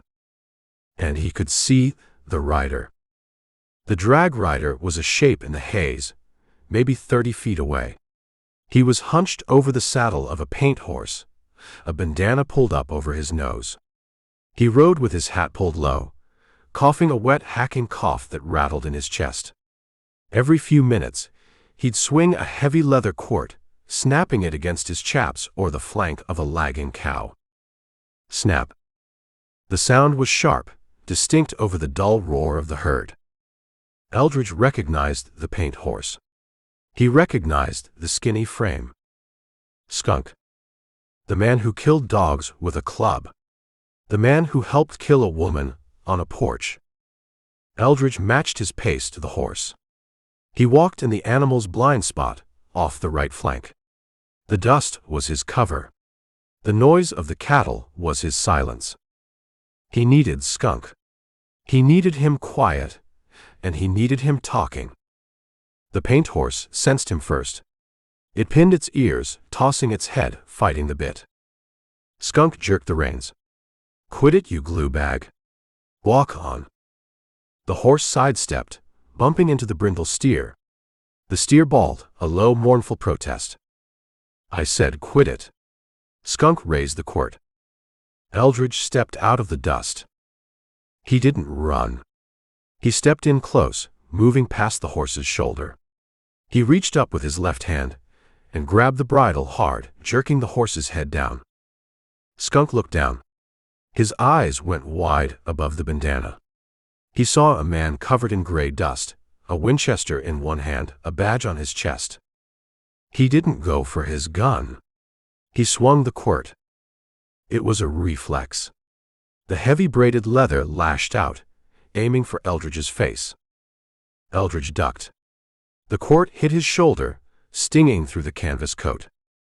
Eldridge didn't let go of the bridle. He planted his feet and pulled. The paint horse stumbled off balance. Skunk grabbed the horn to stay seated. Eldridge holstered the Winchester in the dust. Dropping it was faster than slinging it. He reached up with his right hand, grabbed Skunk's belt, and heaved. Skunk came out of the saddle. He flailed, kicking the air, and hit the ground with a heavy thump that puffed dust into the air. He landed on his back. The wind left him in a rush. Eldridge was on him. He dropped a knee onto Skunk's chest, pinning him. He drew the Bowie knife from the small of his back. He pressed the blade against the bandana, right over the windpipe. "Don't," Eldridge whispered. Skunk froze. His hands hovered in the air, halfway to his throat. He looked at the knife. He looked at Eldridge's eyes. He saw the intent. The paint horse shied away, trotting a few yards off before stopping to graze on a dry bush. The herd kept moving. The wall of beef shuffled past, indifferent to the two men in the dirt. Eldridge used the tip of the knife to hook the bandana and pull it down. Skunk's face was streaked with sweat and grime. His mouth was open, gasping for air that wasn't full of cow. He had a weak chin and teeth that looked like yellow corn kernels. "You," Skunk wheezed. The drifter." "Where are you going?" Eldridge asked. "What?" Eldridge pressed the knife. A thin line of blood appeared on Skunk's neck. "The herd. Where does it stop?" You can't." "I'm doing it," Eldridge said. "Right now." "Where?" Skunk's eyes darted to the side, looking for help. There was no help. Just dust and cows. "Arizona," Skunk whispered. "I know that." "Where in Arizona?" "Fort Bravo." "Who's the buyer?" Skunk hesitated. He licked his lips. "Army. It's the Army." "Name?" "Miller. Captain Miller. Quartermaster." Eldridge felt a cold weight settle in his stomach. It wasn't surprise. It was confirmation. The Army buying stolen Texas beef to feed soldiers fighting Apaches. It was a circle of theft and blood. "He knows it's stolen?" Eldridge asked. "He don't care," Skunk said, the words tumbling out now. "He pays gold. Half market price. He pockets the rest. We deliver to the south gate. No questions." "When?" 3 days. Maybe 4. We're pushing hard." Skunk tried to shift his weight. Eldridge leaned harder on the knee. "Look, mister. You let me up. I won't say nothin'. I'll ride off. I hate this drive anyway." "You hate it," Eldridge repeated. "Dust. Heat. Kilgore, he's crazy. I just want out." "You wanted in back at the Lazy J," Eldridge said. "When you killed the dogs." Skunk went still. The fear in his eyes changed. It wasn't just fear of the knife anymore. It was recognition. He realized this wasn't a robbery. It was a reckoning. That was just, they were barking," Skunk stammered. "They were loud. They were protecting their home. I was just following orders."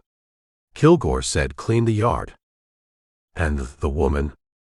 Skunk swallowed. "That was Red. I didn't shoot her. I swear on my mother's grave. That was Red. You were there. I was holding the horses. I didn't pull the trigger." Eldridge looked down at him. He looked at the weak chin, the sweating face. He thought about J.D. dying against the water tank. He thought about the woman on the porch steps.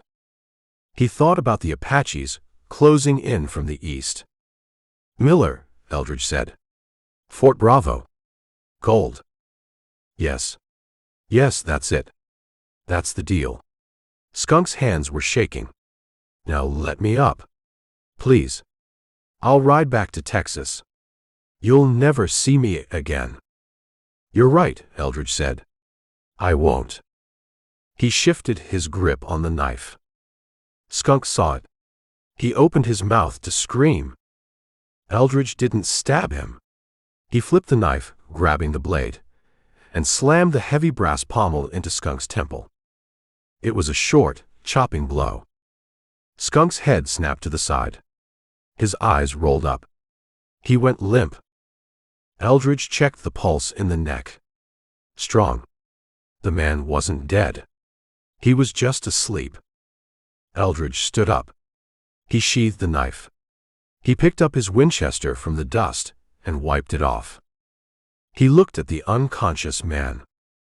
He could kill him. It would be easy. It would be justice. But he had a better use for him. He grabbed Skunk by the collar and dragged him. He pulled him away from the trail, toward a cluster of boulders at the base of the canyon wall. He propped him up against the rock, sitting him upright. He took Skunk's pistol from his holster and tossed it into the brush. He took the knife from Skunk's belt and threw it after the gun. He took the canteen from Skunk's shoulder. He shook it. Full. He drank, then hung it on a branch just out of reach. "Wake up call," Eldridge said. He walked back to the paint horse. The animal shied, but Eldridge caught the reins. He led it over to the rocks and tied it hard and fast to a scrub oak. He looked back at the dust cloud. The herd was moving past. The drag was thinning out. The Apaches were coming. They would follow the sign. They would find the horse. They would find the man. Skunk would wake up with a headache. And then he would have a conversation with Chatau. "You tell him about the dogs," Eldridge whispered. He turned away from the rocks.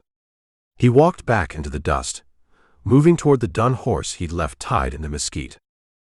He had the destination. He had the name. And he had a buffer behind him that was about to wake up screaming. Eldridge mounted the dun. He checked the load in his rifle. He looked west, toward the front of the herd, toward Kilgore. It was time to start the stampede. Chapter 12. The night held its breath. Eldridge Sample sat on the dun horse, watching the dark mass of the herd.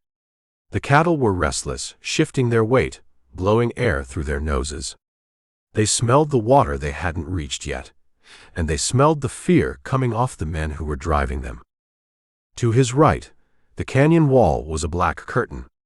To his left, the rustler camp was a collection of dying embers and sleeping shapes. Eldridge checked the wind. It was still blowing west, carrying the scent of the herd back toward the Apaches. "They're close," Eldridge whispered. The dun tossed its head, jangling the bit. Eldridge put a hand on the animal's neck. The horse's skin was twitching. A shadow moved near the chuck wagon. It wasn't a rustler. It was too low to the ground. It moved like oil. An Apache scout. He was creeping toward the sleeping men, a knife in his hand. He was going to slit a throat before the main party opened up. Eldridge raised his Winchester. He didn't shoot the scout. He didn't shoot the rustlers. He aimed at the ground, 10 feet behind the heels of the big brindle steer that led the herd. "Wake up," Eldridge said. He pulled the trigger. The shot was a crack of thunder in the bowl of the valley. The bullet kicked up a spray of dirt and gravel that peppered the steer's hindquarters. The steer bawled, a sound of pure startled terror, and lunged forward. It slammed into the cow in front of it. That cow bolted. Panic is a contagion. It spreads faster than fire. In 3 seconds, 500 head of cattle went from sleeping to running. The ground shook. A low, rumbling vibration traveled up the dun's legs and into Eldridge's spine. The rustlers woke up. Stampede. Kilgore roared from his bedroll. "Get to the horses." Men scrambled out of their blankets, grabbing rifles, stumbling in the dark. They didn't see the Apaches. They saw the wall of beef moving toward them. Then the war party hit. They had been creeping in, waiting for the signal, but the gunshot forced their hand. They opened fire.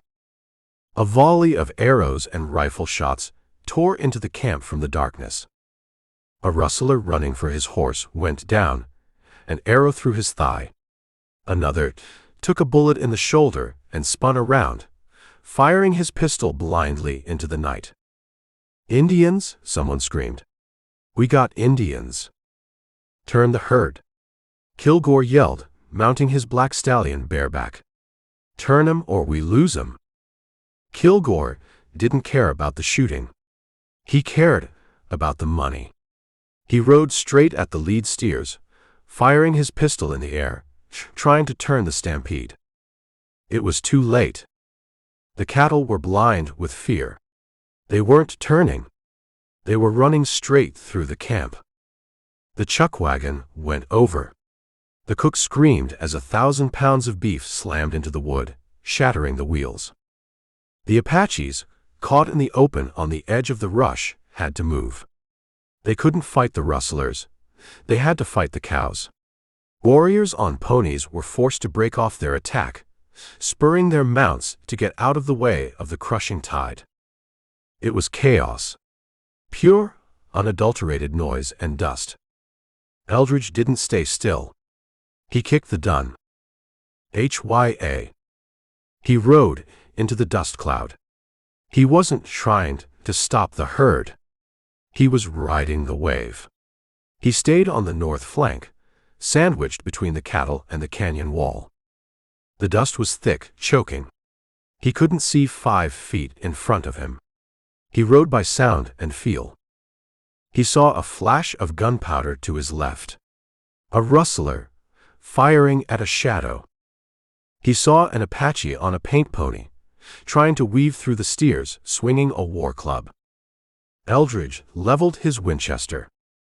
He wasn't aiming at anyone specific. He was adding to the noise. He fired 3 shots into the air. Bam, bam, bam. The cattle surged away from the sound, pushing south right into the main body of the rustlers. "They're stampeding!" Skunk's brother yelled somewhere in the gloom. "They're running over us!" "Kill the cows!" Kilgore roared. "Shoot the lead steers!" "Drop 'em!" The rustlers started shooting their own herd. They were dropping beef to build a wall of carcasses, trying to stop the flow. The Apaches took advantage of the muzzle flashes. They fired back. A rustler's saddle horse went down, screaming. The rider tumbled into the stampede. He vanished under the hooves. Eldridge rode through it all. He was a ghost in the machine he had built. The dust hid him from the Apaches. The panic hid him from the rustlers. He saw an Apache warrior loom out of the haze right in front of him. The warrior raised a lance. Eldridge didn't shoot. He didn't have time. He swung the barrel of his rifle. The heavy steel hit the warrior in the chest. It knocked him off his pony. He fell into the path of the cattle. Eldridge didn't look back. The dun stumbled on a loose rock.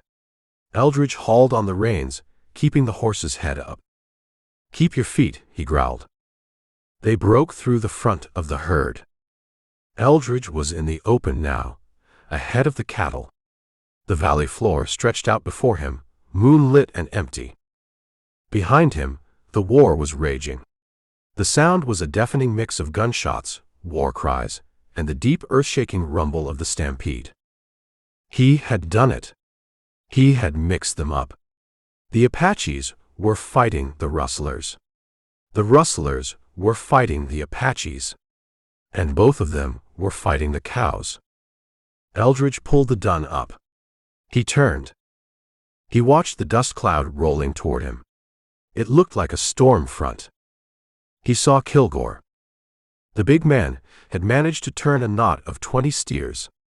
He was driving them west, away from the fight, trying to salvage something. He was shouting, whipping his horse. "He's not stopping," Eldridge said. Kilgore wasn't fighting the Apaches. He was running. He was leaving his men to die in the dust, so he could get to Fort Bravo with whatever he could carry. Eldridge checked his rifle. The magazine was half empty. He thumbed cartridges in through the loading gate. The stampede was moving west. The fight was moving west. "Go," Eldridge told the dun. He turned the horse and rode. He wasn't running away. He was taking the lead. He was going to be waiting when the dust settled. Chapter 13. The ground didn't just shake, it liquidized. Eldridge Sample rode the dun on the edge of the wave, his knee brushing against the rocky canyon wall, his other stirrup inches from the heaving, sweaty flank of a terrified steer. The noise was a solid thing, a wall of sound made of hooves, horns clacking, and the bellows of animals who thought the world was ending. He couldn't see more than 10 feet. The dust was a gray wool blanket wrapped around his head. But he could see the flashes. Pow flash. A gun went off to his left, inside the herd. A rustler, firing at shadows. Thwip. An arrow cut through the dust, visible for a second in the moonlight before it vanished into the mass of beef. Eldridge leveled his Winchester. He wasn't shooting cattle. He was hunting shapes that looked like men. A rider loomed out of the haze. He was fighting his horse, trying to cut across the flow of the stampede. He wore a high-crowned hat and a duster that flapped like a broken wing. He wasn't looking at Eldridge. He was looking behind him, firing a pistol over his horse's rump at an Apache on a pony who was closing fast. "Get back," the rustler screamed. Eldridge didn't know the man's name. He didn't care. He saw a target. He raised the rifle one-handed, balancing the stock against his bicep. He waited for the dun to hit the bottom of its stride. He fired. The rustler jerked. The bullet hit him in the side, punching through the duster and the ribs beneath. He didn't fall immediately. He slumped, dropping his pistol. The horse, feeling the slack in the reins and the smell of blood, bucked. The rustler came off. He hit the ground in front of the lead steers. He tried to scramble to get to his feet, but the herd was a machine that didn't have brakes. 1,000 pounds of beef hit him. Then another. He vanished under the hooves. The Apache pursuer saw the empty saddle. He saw the white man go down. He yipped, a high, sharp sound of triumph, and peeled away, vanishing back into the dust. "One," Eldridge said. He racked the lever. Clack, clack. The herd was picking up speed. The canyon floor sloped downward here, adding gravity to the panic. The cattle were running blind, crashing into mesquite bushes, snapping branches like kindling. Eldridge kept the dun moving. If he stopped, he died. If he slowed down, he died. He saw another flash ahead. A steady, rhythmic firing. Big Red Kilgore. The giant rustler was on his black stallion, riding the point of the stampede. He wasn't running away from the cattle. He was leading them. He was firing his pistol into the air, not to scare them, but to keep them moving straight. He wanted them running. He wanted distance. "Keep 'em moving," Kilgore roared. His voice was a bass drum in the chaos. "Ride it out, boys. Ride it out." A rustler named Dutch, Eldridge remembered the name from a wanted poster in El Paso, rode up beside Kilgore. Dutch was screaming, his face a mask of terror. "They're everywhere, Red. Indians. They're in the herd. Shoot 'em." Kilgore yelled back. "Don't whine about it. Shoot 'em." An Apache warrior appeared on the right flank, riding a paint pony. He didn't have a gun. He had a lance. He drove the pony right into the press of the cattle, ignoring the horns, closing the distance on Dutch. Dutch saw him. He tried to bring his rifle around. The Apache thrust the lance. It wasn't a throw. It was a stab. The iron point caught Dutch in the throat, just above the collarbone. Dutch flew out of the saddle. The Apache didn't stop to count coup. He yanked the lance free and disappeared into the gloom. 2, Eldridge whispered. Apaches count. Kilgore saw Dutch fall. He didn't check his horse. He leveled his pistol at the retreating Apache and fired 3 times. He missed, the bullets kicking up dust in the darkness. Damn savages! Kilgore bellowed. He looked around. He looked right at Eldridge. For a second, through the swirling dust, their eyes met. Eldridge was just a shape. A man on a dun horse, wearing a canvas coat and a hat pulled low. In the confusion, in the dust, Kilgore didn't see a lawman. He saw another rider. Maybe one of his own men who had lost his hat. Maybe a ghost. Push him! Kilgore yelled at him. Don't let him spread. Kilgore turned back to the front. He assumed everyone was on his side, because he couldn't imagine anyone stupid enough to be in the middle of this unless they were paid to be. Eldridge let the dun drift right. He moved away from Kilgore. He wasn't ready for the boss yet. He wanted the crew. He saw Skunk's brother, the bearded man, riding hard on the left flank. He was whipping a steer with his quirt, cursing a blue streak. Get up there. Move, you ugly son of a bitch. The bearded man was focused on the cow. He wasn't watching his back. An Apache dropped from a rock ledge above the trail. It was a suicidal move. The warrior landed on the rump of the bearded man's horse. The horse screamed and kicked out, bucking violently. The rustler and the Apache went down together. They hit the dirt in a tangle of limbs and knives. The rustler tried to shoot, his pistol booming into the ground. The Apache was on him, a knife flashing in the moonlight. They rolled under the hooves of the drag cattle. The dust swallowed the fight. There was a scream, cut short, and then just the sound of the herd passing over. 3, Eldridge said. And 3. The Apaches were doing his work for him. They were stripping Kilgore's gang like bark off a tree. But the Apaches were taking losses too. To Eldridge's right, a rustler with a shotgun, a man riding a sorrel, blasted a shadow that moved too close. The buckshot spread, caught an Apache pony full in the chest. The pony went down, throwing its rider. The warrior hit the ground, rolling. He came up with a bow.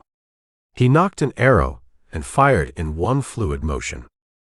The arrow hit the shotgunner in the thigh, pinning his leg to the saddle leather. The man howled, dropping the shotgun. Eldridge raised his Winchester.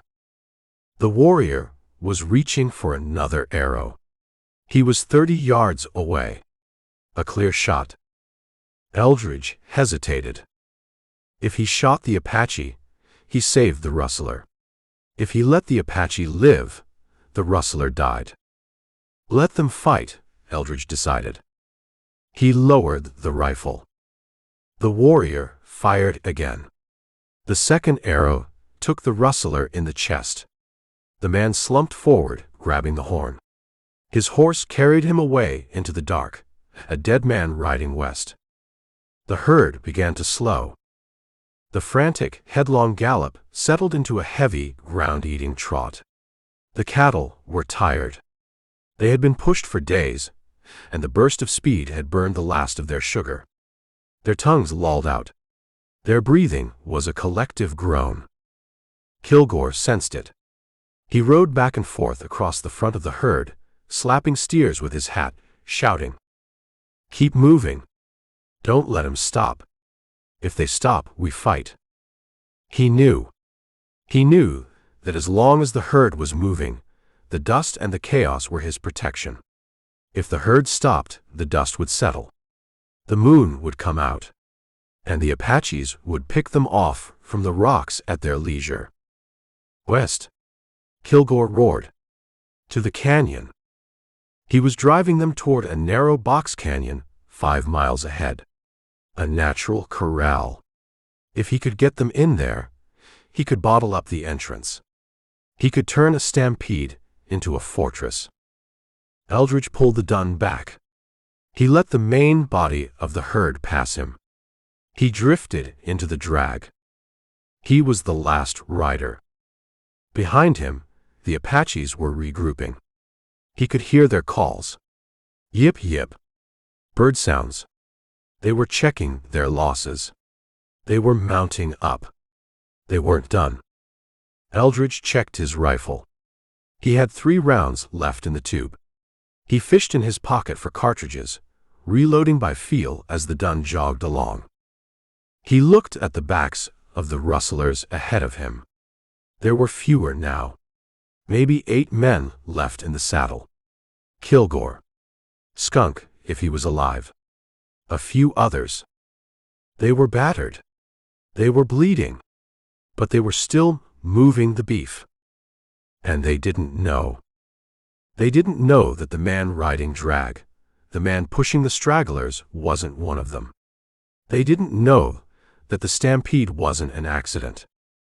Eldridge watched Kilgore's silhouette against the stars. The big man was indestructible. He was shouting orders, rallying his broken crew, driving the money forward. "You're doing good work, Red," Eldridge whispered. "Keep 'em moving." Eldridge stayed in the dust. He stayed in the noise. Chapter 14. The dun horse was running smooth, finding its rhythm in the cool air away from the dust cloud. It had survived the canyon, the stampede, and the heat. It was a good horse. Then it wasn't. There was no sound of a bowstring. No whistle of fletching cutting the air. Just a wet, solid thwack, like a butcher slamming a cleaver into a side of beef. The dun didn't scream. It simply collapsed. Its front legs folded. The momentum of the gallop didn't stop, so the horse went down nose first, turning a somersault in the gravel. Eldridge Sample knew the feeling of a horse going down. It was a sickening drop, the world tilting on its axis. He kicked his feet free of the stirrups. He didn't try to stay in the saddle. He tried to get away from it. He pushed off the horn, launching himself to the side. He hit the ground hard. His shoulder took the impact, then his hip. He rolled, tumbling through a patch of prickly pear, tearing his coat, snapping spines. He came to a stop on his back, the wind knocked out of him, staring up at the uncaring stars. He lay there for 5 seconds.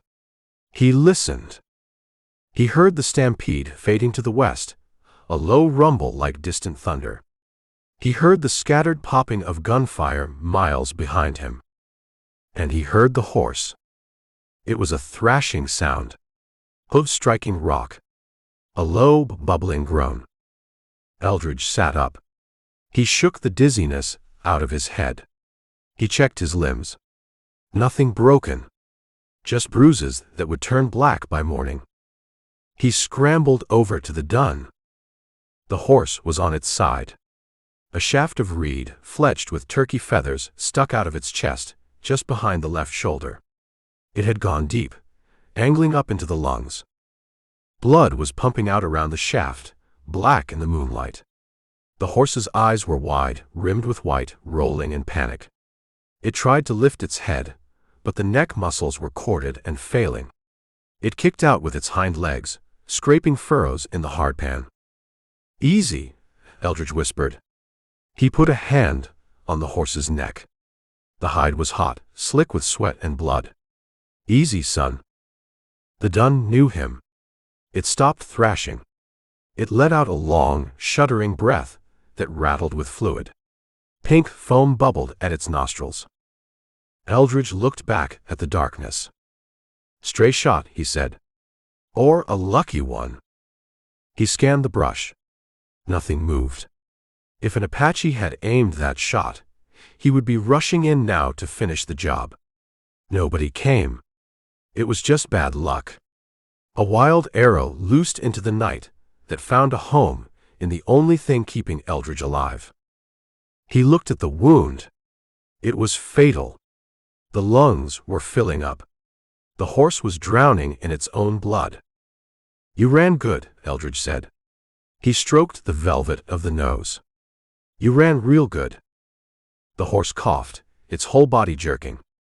It looked at Eldridge. It wasn't asking for help. It was asking for the end. Eldridge stood up. He felt sick. Not from the fall, but from the waste of it. A horse like this deserved a pasture, not a death in the dirt of a no-name valley. He drew his Colt. He looked at the horizon. The Apaches were behind him. The rustlers were ahead of him. A gunshot now would be a signal flare. It would tell every ear within 5 miles exactly where he was. He didn't care. He couldn't leave the animal to suffocate. He couldn't cut its throat. That was too slow, too panic-inducing for a creature that had served him. "Close your eyes," Eldridge said.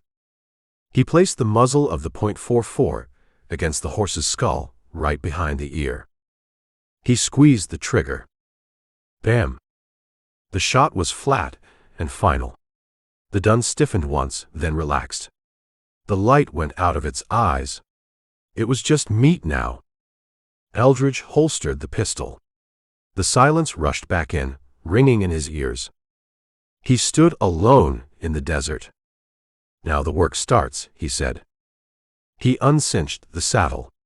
He pulled it free, the leather warm and damp from the horse's back. He dropped it in the dirt. A saddle was 40 pounds of useless weight without a horse to put it on. He stripped the bridle. He grabbed his saddlebags. He checked them. A box of .44 to 40 shells. Some jerky. A spare shirt. The field glasses. He slung the bags over his shoulder. He grabbed the canteens. 2 of them. He shook them. 1 full, 1 half full. Maybe a gallon and a half. "Not enough," he said. He looked at the map in his head. He was in the middle of the basin. The next water was where? There was a tank at the head of Box Canyon, miles to the north. There was the river, miles to the east. And there was the water hole Skunk had talked about. The one the rustlers were heading for. He picked up his Winchester. He wiped the dust from the stock. He looked down at his boots. They were riding boots. High heels underslung. Pointed toes. They were made for stirrups, not for walking on limestone and volcanic rock. They would blister his feet in an hour. They would cripple him in a day. "Walk or die," Eldridge said. He buttoned his coat. The night was cold, but the day would be an oven. He needed to keep the sun off his skin. He looked at the dead horse one last time. "I'm leaving the saddle," he told it. No headstone. He turned his back on the dun. He started walking west. The first mile wasn't bad. The adrenaline from the crash was still in his blood, masking the ache in his hip. He walked with a long swinging stride, the rifle balanced in his hand. The second mile was harder. The boots began to pinch. The weight of the saddlebags, light at first, began to dig into his shoulder. The strap rubbed against his collarbone. He kept his eyes moving. He wasn't just walking, he was evading. He stuck to the shadows of the mesquite. He walked on rock whenever he could to hide his trail, but in the dark it was hard to tell rock from hardpan.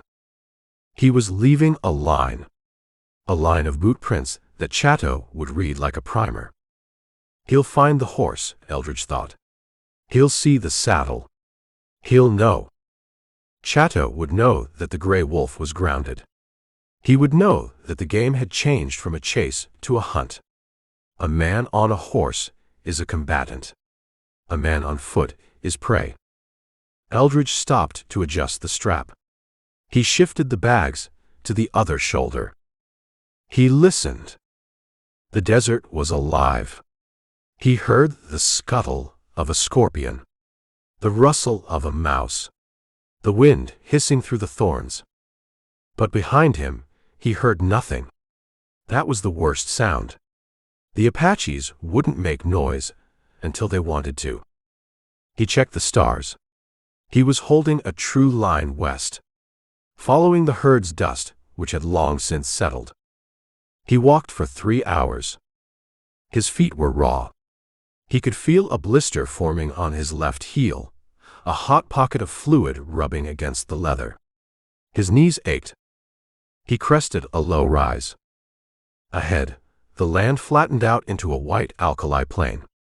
In the moonlight, it looked like snow. It was soft, powdery stuff. It would suck at his boots. It would leave a trail a blind man could follow. He couldn't cross it. Not now. He looked north. The canyon walls were closer there. Broken rock. Talus slopes. Hard walking, but hard tracking. He turned north. He wasn't following the rustlers anymore. He was paralleling them. He was looking for cover. He walked until the moon began to dip. The shadows lengthened, stretching out to grab his ankles. He needed a place to hole up. He couldn't be moving when the sun came up. A man walking in the daylight was a signal mirror. He found a cluster of boulders near the base of the cliff. A rockfall had created a small cave, barely deep enough to crawl into. Eldridge dropped the saddlebags. He sat down, leaning back against the stone. He unlaced his boots. He pulled them off. His socks were stuck to his skin with sweat and blood. The blister on his heel had burst. "Damn," he whispered. He took a sip of water. Just a sip. He swished it around his mouth and swallowed. He set the Winchester across his lap. He looked out at the desert. It was beautiful, and it was empty, and it was trying to kill him. He was alone. No horse. No partner. No badge that meant anything out here. He thought about the dun. He thought about the way it had run, heart and soul, until the arrow took it. "I owe you," Eldridge said to the dark. He didn't sleep. He watched the east, waiting for the sun to rise and light up the kill zone. He waited for the Apaches to find the horse. Chapter 15. The tongue is a muscle. Eldridge Sample hadn't thought about that in years, but now, with the sun hammering the back of his neck, he could feel it swelling, pushing against the roof of his mouth like a piece of dry felt. He walked. He didn't look at the horizon. The horizon was a liar. It shimmered and danced, promising lakes that were just heat waves. He looked at his boots. The riding boots were stiff leather prisons. The blister on his heel had broken, rubbed raw, and then scabbed over only to break again. Every step was a hot needle. He adjusted his gait, favoring the left foot, swinging the right hip. It was an ugly, lurching walk, but it ate distance. He checked the sun. Noon. He had been walking for 6 hours since leaving the cave. He checked the canteens. Both empty. The last drop had gone 2 hours ago, just enough to wet his lips. He needed water. Not tonight. Now. He stopped in the shade of a hoodoo. He leaned against the rock, the stone burning through his coat. He pulled the map of the territory from his memory. Skunk had said the rustlers were heading for a water hole. A specific one. Ojo del Muerto. Dead Man's Spring. It was ahead. It had to be. He scanned the terrain. The rustlers' trail was a mile to his south, a dust cloud moving west. He was parallel to them, staying in the broken ground. He saw it. A splash of green against the red rock. A cluster of willows and scrub oak, tucked into a fold of the canyon wall, maybe a quarter mile up a side draw. "Green means wet," Eldridge whispered. His voice was a croak. He pushed off the rock. He started climbing the draw. The silence was heavy here. The wind didn't reach down into the cut. It was just heat, and the sound of his boots crunching on gravel. He slowed down. If there was water, there was life. If there was life, there was danger. He unslung the Winchester. He checked the load. But he didn't want to shoot. A gunshot in a box canyon would echo for miles. It would tell Chatau exactly where to send the runners. He shifted the rifle to his left hand. He reached behind his back and unsheathed the Bowie knife. The blade was dull from use, but the weight was comforting. He crept forward, moving from boulder to boulder. He smelled it. The scent of wet mud and damp leaves. It was the sweetest smell on earth. He rounded a large slab of sandstone. The spring was a small pool, maybe 4 feet across, fed by a trickle from the cliff face. The water was dark, shaded by the willows. And it was occupied. A man sat on a rock at the water's edge. He wasn't a rustler. He wore high moccasins and a breechclout. His back was to Eldridge. He was sharpening a knife on a whetstone, a slow, rhythmic shish-shish-shish. A war club lay on the ground next to him. An Apache warrior. He wasn't drinking. He wasn't resting. He was waiting. Chatau knew. He knew a man on foot in this heat would have to come to water. He had posted guards at the wells. Eldridge froze. He was 30 feet away. The warrior stopped sharpening. He didn't turn his head. He just went still. He had heard something. Maybe the scrape of a boot. Maybe the intake of breath. Eldridge didn't wait. He dropped the Winchester. It clattered on the stone. The noise made the Apache spin. The warrior was fast. He was on his feet in a blur, the knife in his hand. He saw Eldridge. He saw the Bowie. He didn't shout. He didn't call for help. He smiled. It was a challenge. 1-on-1. Eldridge charged. He was tired. He was thirsty. His feet were raw meat. But he had 50 pounds on the Apache, and he had the momentum. The Apache sidestepped, slashing with his knife. He aimed for the belly. Eldridge didn't try to fence. He twisted his body, taking the slash on his ammo belt. The leather parted, cartridges spilling onto the rocks, but the skin held. Eldridge slammed into him. He used his shoulder like a battering ram. He hit the warrior square in the chest, driving the air out of him. They went down. They hit the edge of the pool, splashing into the mud. The water turned brown instantly. The Apache was strong. He writhed like a snake, his legs kicking, trying to get leverage. He brought his knife hand up, stabbing at Eldridge's neck. Eldridge caught the wrist. He clamped his fingers around the man's forearm. He squeezed. The Apache hissed, baring his teeth. He grabbed Eldridge's hair with his free hand, yanking his head back, trying to expose the throat. Eldridge gritted his teeth against the pain. He still had the Bowie in his right hand. He brought it up. It wasn't a slash. It was a punch. He drove the heavy brass pommel of the knife into the Apache's temple. Crack. The warrior's eyes rolled back. His grip on Eldridge's hair loosened. Eldridge didn't stop. He reversed the blade. He drove it down. The knife sank into the warrior's chest, just under the collarbone. It went deep. The Apache stiffened.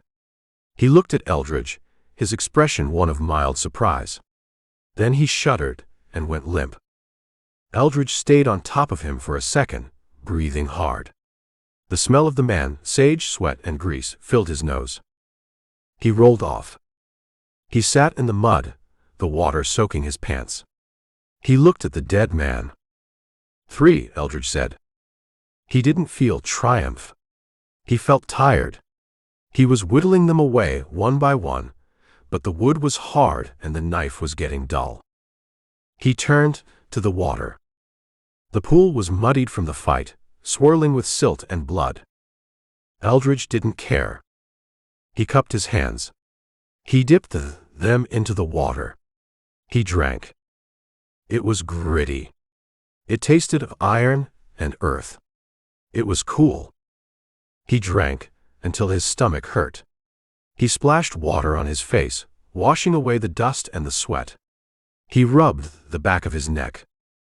He stood up. He retrieved his canteens from where they had fallen. He filled them, holding them under the trickle from the cliff face where the water was clear. He walked back to his Winchester. He picked it up and wiped the mud from the stock. He looked at the dead warrior one last time. He picked up the man's knife. It was a good blade, trade steel, sharp. He stuck it in his belt. You can never have too many knives. He looked at the tracks around the pool. There were pony tracks, unshod. The warrior had ridden here, watered his mount, and sent it away. He sent the horse off so I wouldn't hear it, Eldridge realized. He sat here and waited to die. He looked up at the rim of the canyon. The sun was moving west. The rustlers were 5 miles ahead. Chatau was somewhere behind, counting his dead. Eldridge checked his boots. The water had soaked the leather, softening it a little. It helped. He buttoned his coat. He turned his back on the water hole and the body. He started walking again, climbing out of the draw, heading west toward the dust cloud. He was hydrated. He was armed. And he was 1 man lighter. Chapter 16. The rock was hot enough to cook an egg, but Eldridge Sample didn't mind. He wasn't planning on eating. He lay prone on a limestone shelf, 50 feet above the canyon floor. He had built a small wall of loose stones in front of him, just high enough to break his silhouette against the skyline. He had wrapped his hat in his coat and shoved it into a crevice behind him so it wouldn't catch the wind. He was invisible. He was a piece of the geology. He looked down the draw he had just climbed. It was a narrow, twisting cut in the red rock, filled with shadow and heat. The only way up to the rim was the way he had come. Choke point, Eldridge whispered. He adjusted the Winchester. He had stripped the cleaning rag from his pocket and used it to wipe the oil from the barrel. Oil glinted in the sun. Glint meant death. He had blackened the front sight with the flame of a match. He settled the stock against his shoulder. He didn't look through the sights yet. He watched the draw with his naked eyes, scanning the brush, the rocks, the dust. He was waiting for Chatau. Or more specifically, he was waiting for Chatau's eyes. An Apache war party didn't move blind. They had a tracker. A man who could read the story of a crushed beetle or a bent twig. He would be out front, leading the pack, his eyes on the ground. Take the eyes, Eldridge said, and the body stumbles. He checked the wind. It was blowing up the canyon, hot and steady. A headwind for the bullet. It would push the slug down. He would have to aim high. Distance, 300 yards to the bend in the draw. He waited. The sun moved across the sky, heavy and slow. A lizard scuttled across his boot. Eldridge didn't flinch.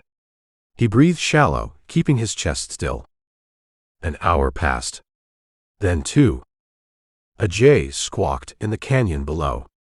A sharp, angry sound. Eldridge tensed. Jays didn't yell at rocks. He brought his eye to the sights. A shadow moved near the bend. It wasn't a man.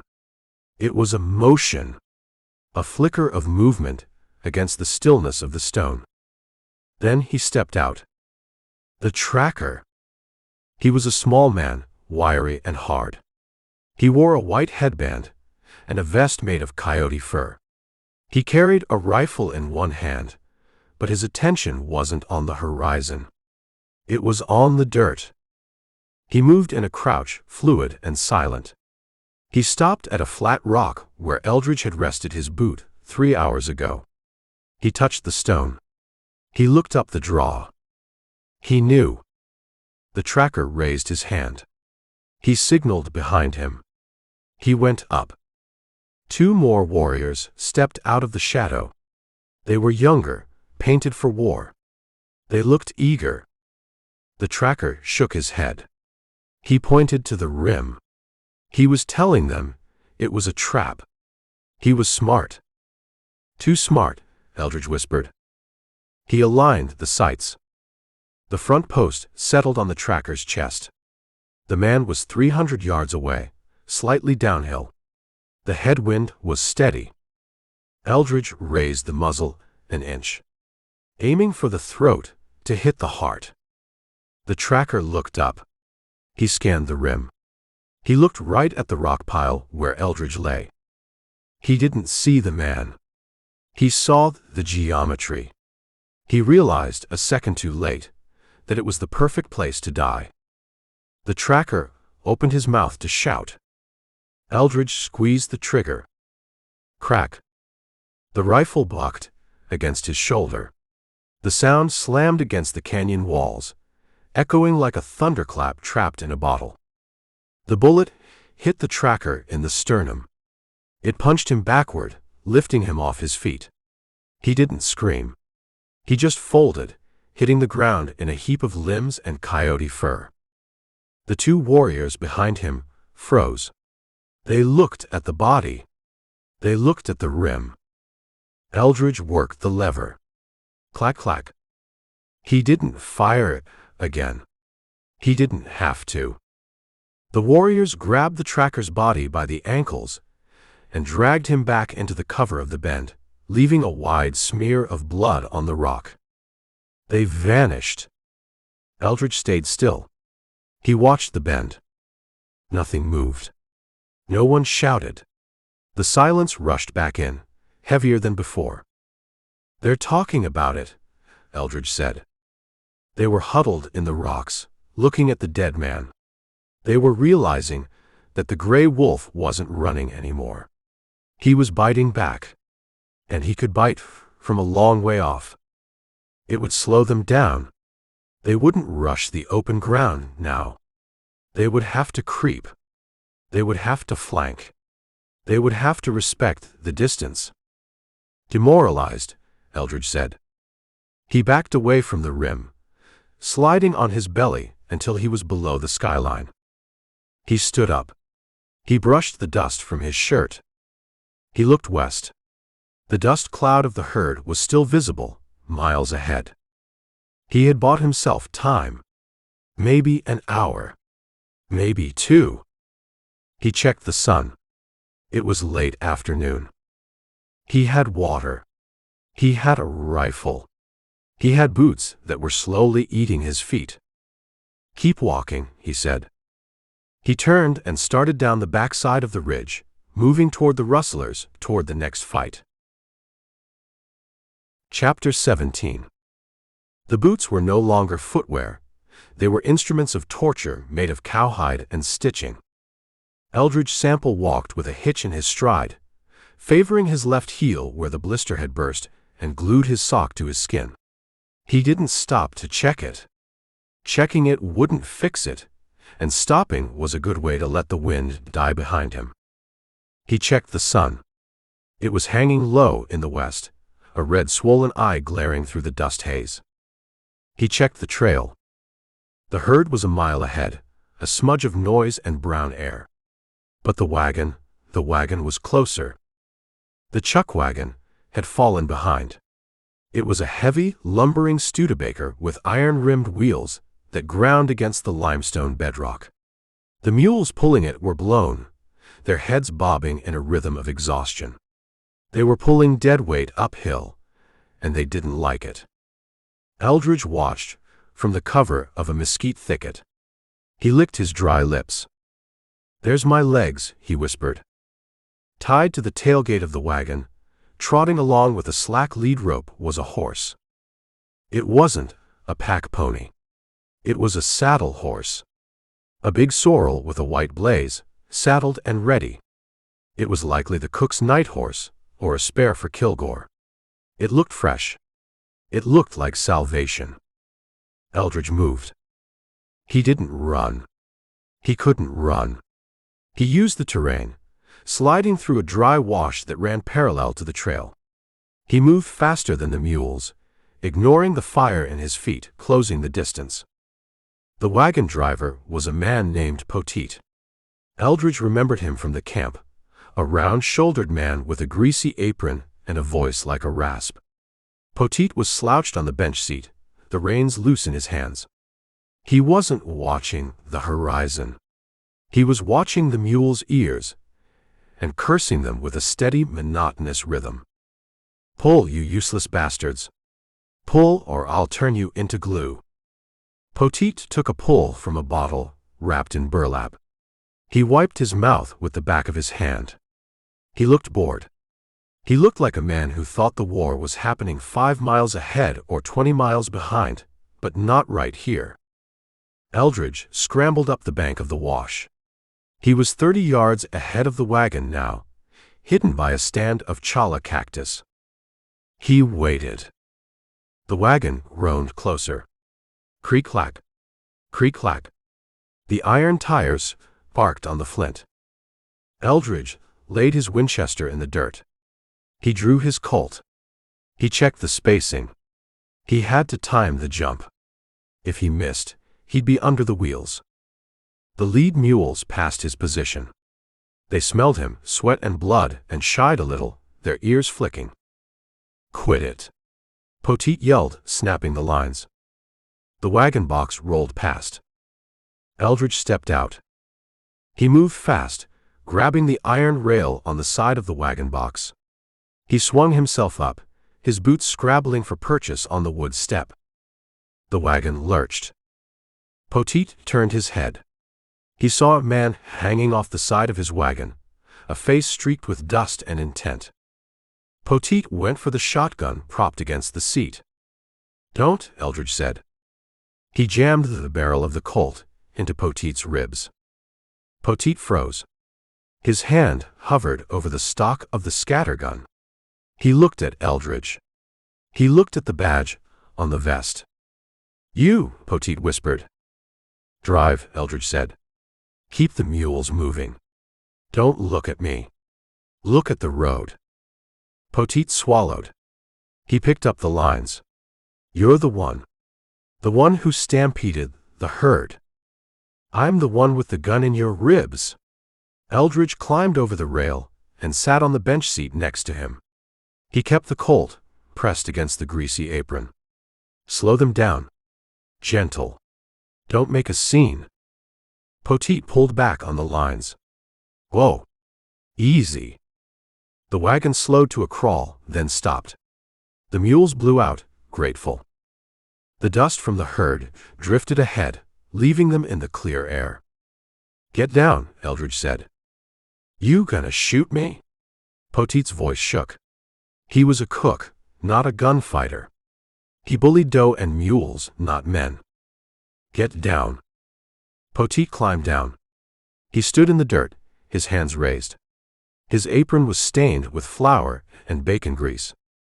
Eldridge vaulted down. His feet screamed at the impact, but he ignored them. He holstered his pistol and walked around to the back of the wagon. He untied the sorrel horse. The horse was a good one. Tall, deep-chested. It rolled an eye at him, but didn't pull back. Eldridge checked the cinch. Tight. "That's Kilgore's spare," Poteet said. "He'll skin you. He's got to catch me first." Eldridge led the horse around to the front. He looked at Poteet. "Turn around," Eldridge said. "What?" "Turn around. Put your hands behind your back. You ain't gonna take me in." "No time." Poteet turned slow. Eldridge pulled a coil of pick and string from his pocket. He tied Poteet's wrists. He tied them tight, the leather biting into the fat wrists. "Sit down," Eldridge ordered. Poteet sat in the dust, his back against the wagon wheel. "Now what?" "You leave me here. It's 20 miles to water." "You won't be thirsty long," Eldridge said. He grabbed Poteet's ankles. He tied them together, then ran the rope back to the wheel spokes. He anchored the man to the wagon. Poteet realized it then. He looked at the empty desert behind them. He looked at the shadows stretching out from the rocks. "The Apaches," Poteet whispered. "They're coming." "They are," Eldridge said. "They're mad. They lost a tracker. They lost a chief's son. They want something to tear up. You can't leave me for them. That ain't Christian." "You cook for men who kill women," Eldridge said. "That ain't Christian either." He grabbed the shotgun from the wagon seat. He broke it open. 2 shells. He shucked them out, tossing them into the brush. He threw the empty gun under the wagon. He walked to the sorrel. He swung into the saddle. The relief was instant. His feet hung free of the ground. The horse took his weight easily, dancing a little, ready to run. "Marshal!" Poteet screamed. He struggled against the ropes, the wagon creaking. "Don't do this. Shoot me. At least shoot me." Eldridge looked down at him. "I'm saving my lead," Eldridge said. He turned the sorrel west. "They'll be here in an hour, Poteet," Eldridge said. "Maybe less. If I were you, I'd start praying. Or apologizing." "You son of a bitch!" Poteet yelled. "You cold-blooded bastard." Eldridge didn't answer. He kicked the sorrel into a lope. The horse moved out, strong and fast. The wind hit Eldridge's face, drying the sweat. He felt the rhythm of the gallop, the power of the animal under him. He was mobile again. He was dangerous again. Behind him, Poteet's screams faded into the vast silence of the desert. Eldridge didn't look back. He looked at the sun setting over the Arizona line. He had given Chatau a gift, a peace offering of sorts. Or maybe just a distraction. It would take the Apaches time to stop. Time to work out their anger on the cook. Time to burn the wagon. Time was distance. 1 horse, Eldridge said to the sorrel. 1 rifle. 1 badge. He rode toward the dust of the herd. He was done walking. Now, he was riding to the finish. Chapter 18. The sorrel horse was fast, but the trail was mean.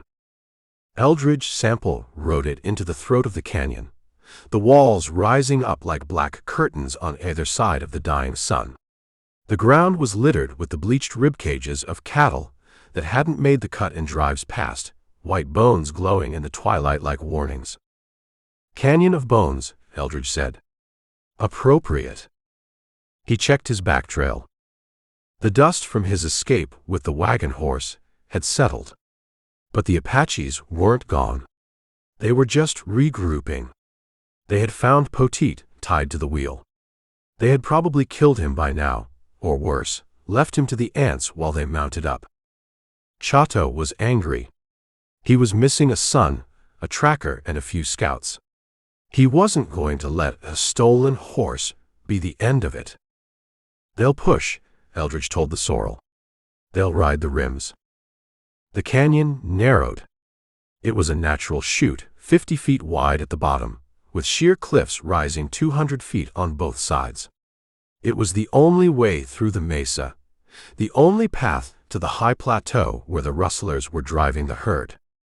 Eldridge looked up. The rimrock was jagged, broken. Perfect for an ambush. "They'll try to box me," he said. 1 group behind. 1 group ahead. Drop rocks. Shoot arrows. He needed to close the door. He reached into his saddlebag. He pulled out the bundle he'd taken from the chuck wagon when he grabbed the shotgun shells. Dynamite. 3 sticks of red paper taped together with a short fuse coiled around them. He'd found them in a crate marked mining supplies next to the flour barrel. Kilgore used them for blowing stumps or intimidating sheriffs. Eldridge looked at the canyon wall. To his left, a massive slab of sandstone, weathered and cracked, leaned precariously over the trail. It was a geologic accident waiting to happen. 1,000 tons of rock, held in place by friction and hope. "Let's help gravity," Eldridge said. He dismounted. He tied the sorrel to a mesquite bush 50 yards up the trail, well clear of the rockfall zone. He walked back to the slab. He found a deep crevice at the base, a fault line that ran up behind the stone. He jammed the dynamite into the crack. He packed it tight with loose stones and dirt, tamping it down to direct the force inward. He pulled a match from his pocket. He struck it on his thumbnail. The flame flared, smelling of sulfur. He lit the fuse. It hissed, sparking. Eldridge ran. He sprinted for the sorrel, his boots crunching on the bone-littered ground. He vaulted into the saddle and spurred the horse. "Go." They galloped up the trail, putting distance between themselves and the blast. He counted. 1, 2, 3. The fuse was short. 5 seconds. Boom. The explosion wasn't a crack, it was a heave. The ground jumped under the sorrel's hooves. A flash of white light lit up the canyon walls. Then came the roar. The slab of sandstone groaned, a deep grinding sound that vibrated in Eldridge's chest. It tilted. It fell.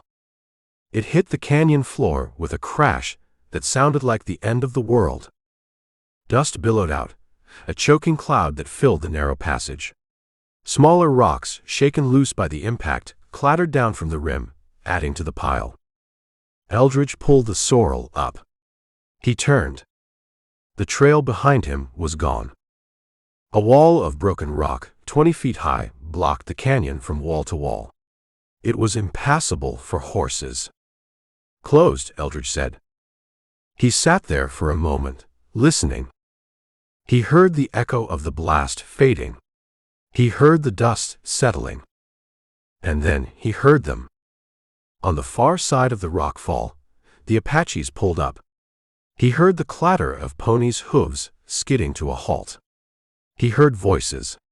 Angry, shouting voices in a language he didn't speak, but understood perfectly. They were cut off. Chatau's main force was stuck.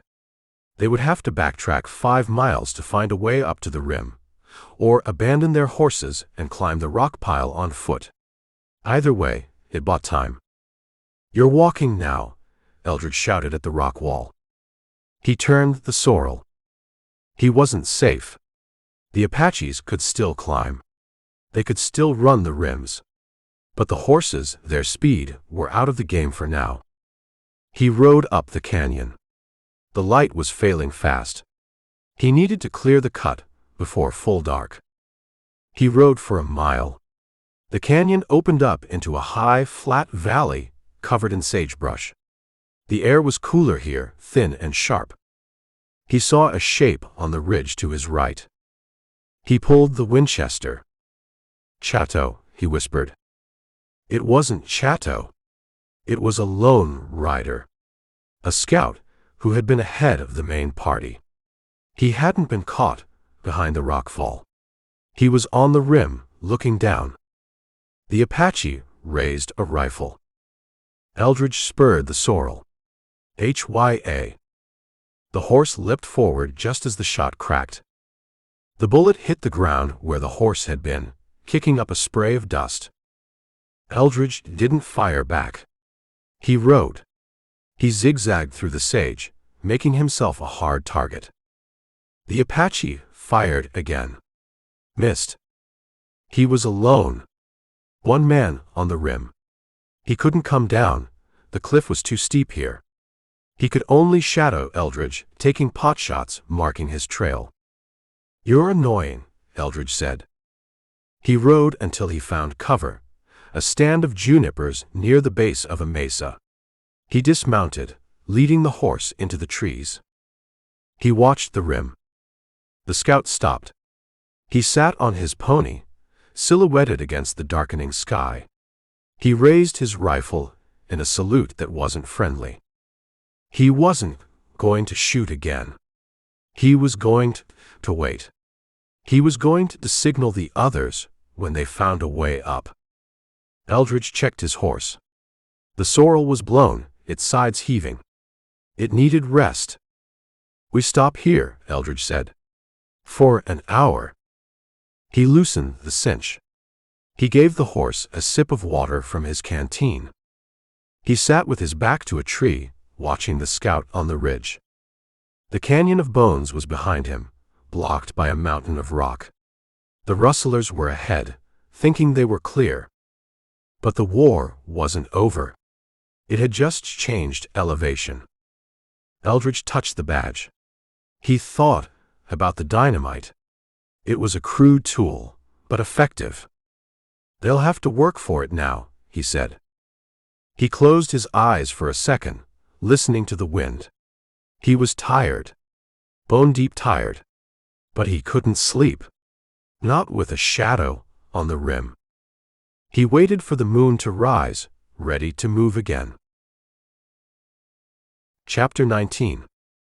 The moon didn't rise so much as it broke free from the horizon, bleaching the high valley in a light that was too bright for hiding and too cold for comfort. Eldridge Sample sat with his back against the rough bark of a juniper. The sorrel horse was ground-tied 10 feet away, cropping at a patch of dry galleta grass. The horse chewed with a rhythmic crunch-crunch that sounded impossibly loud in the stillness. Eldridge watched the rim. The scout, the one who had taken pot shots at him earlier, was still there. He was a black smudge against the stars, a patient shadow waiting for the rest of the pack. He hadn't moved in an hour. He hadn't fired. He was just the eyes. Eldridge checked his canteen. He took a sip, holding the water in his mouth, letting it soak into his gums before swallowing. It was warm, tasting of the metal flask. "He's not alone anymore," Eldridge whispered. He couldn't see them, but he could feel them. The air on the ridge had changed. It felt heavier. The wind, which had been whistling through the canyon cut, seemed to hold its breath. A coyote howled from the north rim. It wasn't a coyote. It was too deep, too controlled. A second howl answered from the south. The scout on the rim stood up. He raised his rifle over his head and pumped it once. Then the voice came. It didn't come from the scout. It came from a point further down the ridge, directly opposite Eldridge's position. The voice was deep, gravelly, projected with the diaphragm of a man who spent his life shouting over wind and hoofbeats. "Gray Wolf." The name bounced off the canyon floor, echoing. "Gray Wolf, Wolf, Wolf." Eldridge didn't move.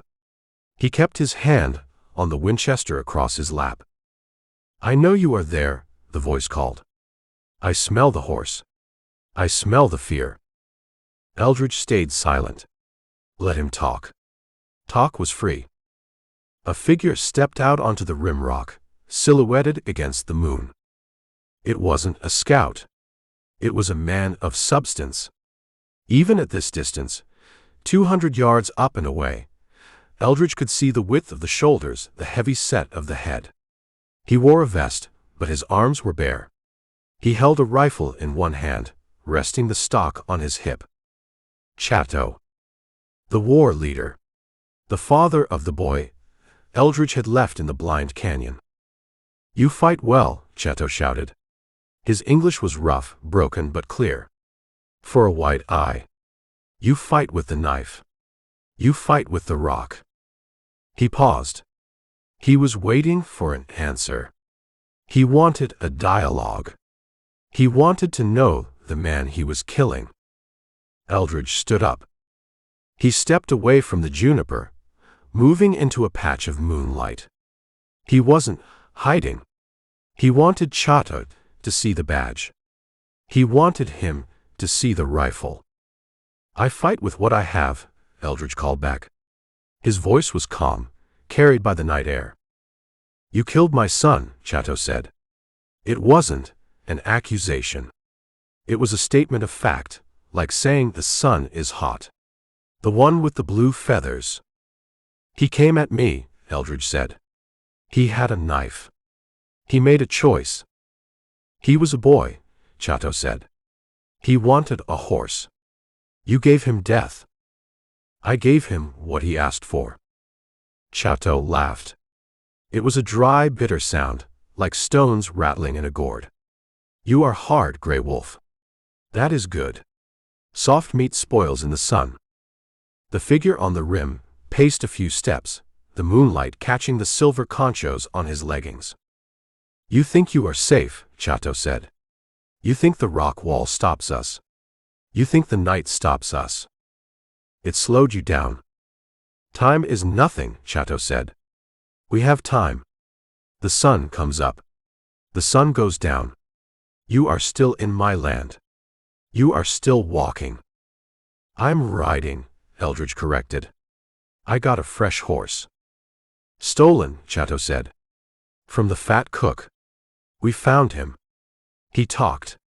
He talked for a long time before he died." Eldridge tightened his grip on the rifle. He had expected it, but hearing it was different. Poteet was dead. Another mark on the ledger. "You want the cattle," Eldridge said. "Go take them. They're 5 miles west. Fat beef. Easy pickings." "I do not want the cattle," Chatau roared. The anger finally broke through the calm facade. "I want you. I want the man who uses the knife." Chatau raised his rifle. He didn't aim it. He held it up to the moon. "Listen to me, Grey Wolf," Chatau yelled. "I will not shoot you from the rocks. I will not put an arrow in your back. I will catch you. I will take you alive. You'll have to work for it." "I will peel your skin," Chatau promised. "Strip by strip. I will peg you to an anthill. I will make you sing for 3 days. Your badge will not save you. Your rifle will not save you. You belong to me." The threat hung in the air, heavy and wet. Eldridge looked at the silhouette. Chatau was standing tall, arrogant, secure in his distance and his height. He thought he was out of range of a conversation. He thought this was a parley. Eldridge raised the Winchester. He didn't hesitate. He didn't warn. He brought the stock to his shoulder, found the front sight in the moonlight, and settled it on the center of the dark shape. Distance, 200 yards. Angle, steep uphill. He aimed low. "Here's my answer," Eldridge whispered. He squeezed the trigger. Crack. The muzzle flash was a spike of yellow fire in the dark. The report slammed against the canyon walls, deafening in the quiet valley. The bullet didn't hit Chatau. The angle was tricky, the light bad. It hit the rock right between the chief's feet. Spang. Sparks flew, a shower of hot lead and limestone fragments spraying up into Chatau's legs. Chatau danced. He jumped back, startled, his dignity shattered by the near miss. He scrambled away from the edge, diving for cover behind a boulder. The scout further down the ridge fired a return shot, hasty and wild. The bullet whined into the sagebrush 50 feet from Eldridge. Eldridge racked the lever. Clack, clack. "Come on down, Chatau," Eldridge yelled. "Come get your skin." He fired again. He aimed at the boulder where Chatau had vanished. He wanted to keep his head down. He wanted him to know that the distance wasn't safe. Bam! The bullet chipped the top of the boulder. Silence returned to the ridge. No more shouting. No more speeches. Eldridge lowered the rifle. He scanned the rim. They were gone. Or hiding. They weren't standing tall anymore. They were bellies to the rock, rethinking the parley. He respects the bullet, Eldridge said.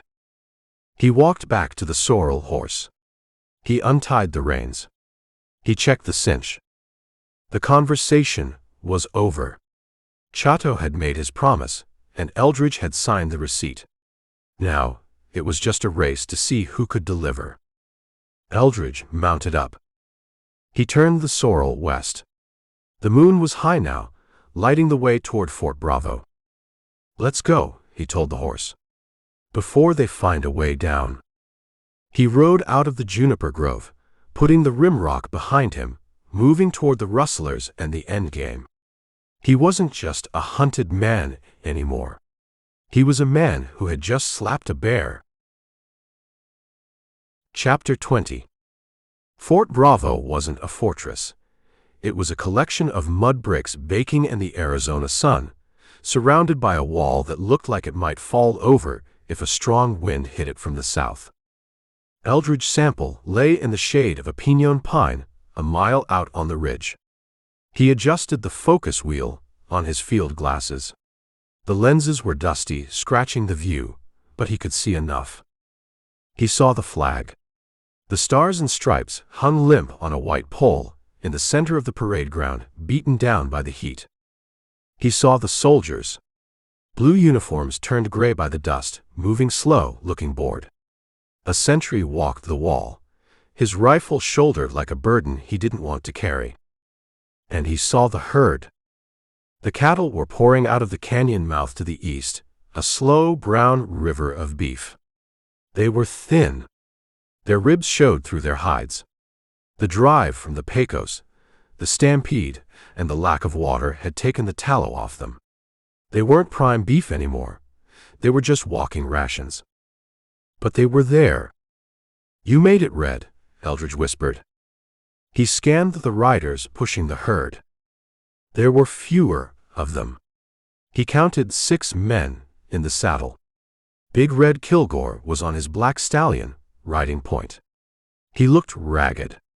His red beard was matted with dust, his vest torn.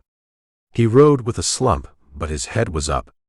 He was looking at the fort gates, like they were the pearly gates of heaven. Skunk wasn't there. The bearded man wasn't there. Dutch wasn't there. "Cost of doing business," Eldridge said. He watched the herd approach the south gate. The sentry on the wall stopped walking.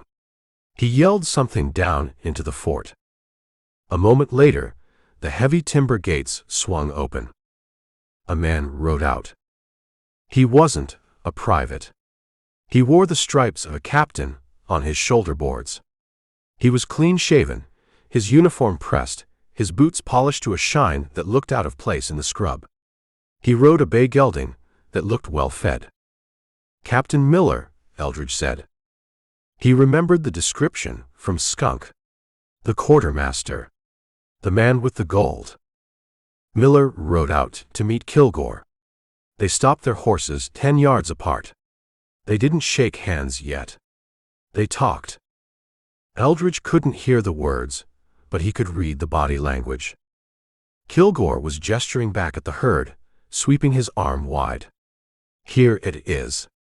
All of it." Miller was looking at the cows. He rode his horse closer to the lead steers. He looked at the brands. Eldridge held his breath. The Lazy J brand was huge. It was on the left hip of every animal in that herd.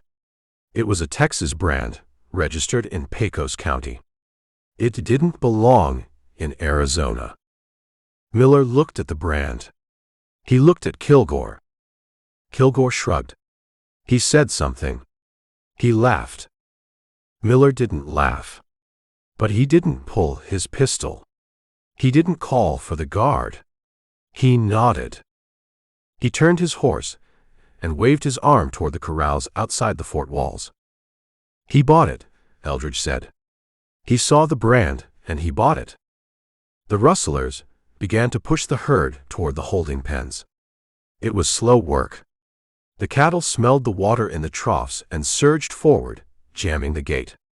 The riders whipped them, shouting, forcing them in. Kilgore and Miller dismounted. They handed their reins to a private who had run out from the gate. They walked toward a small adobe building near the corrals. The quartermaster's office. Eldridge lowered the glasses. He rubbed his eyes. He checked the sun. It was late afternoon. The shadows were starting to stretch, reaching out from the base of the fort walls. "Tonight," he said. He couldn't move yet. The ground between the ridge and the fort was open scrub. No cover. If he walked down there now, the sentry would spot him in 10 seconds. He had to wait for the dark. He watched the transaction proceed. Miller and Kilgore came out of the office. They stood on the porch. Miller was holding a ledger. He opened it. Kilgore signed it. It was a quick scrawl. Then Miller reached inside the door. He brought out a box.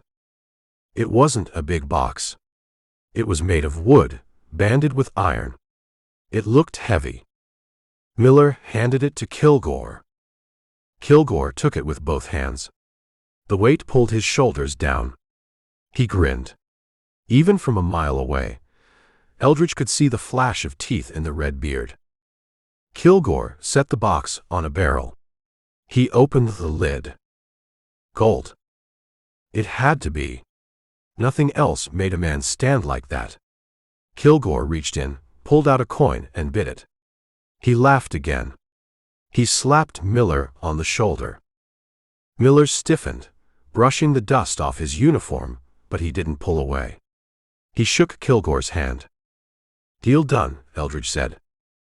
The money changed hands. The stolen beef was now U.S. Army property. J.D. was dead. His wife was dead. The dogs were dead. And Big Red Kilgore was standing on a porch in Arizona, counting gold eagles. Kilgore closed the box. He tucked it under his arm.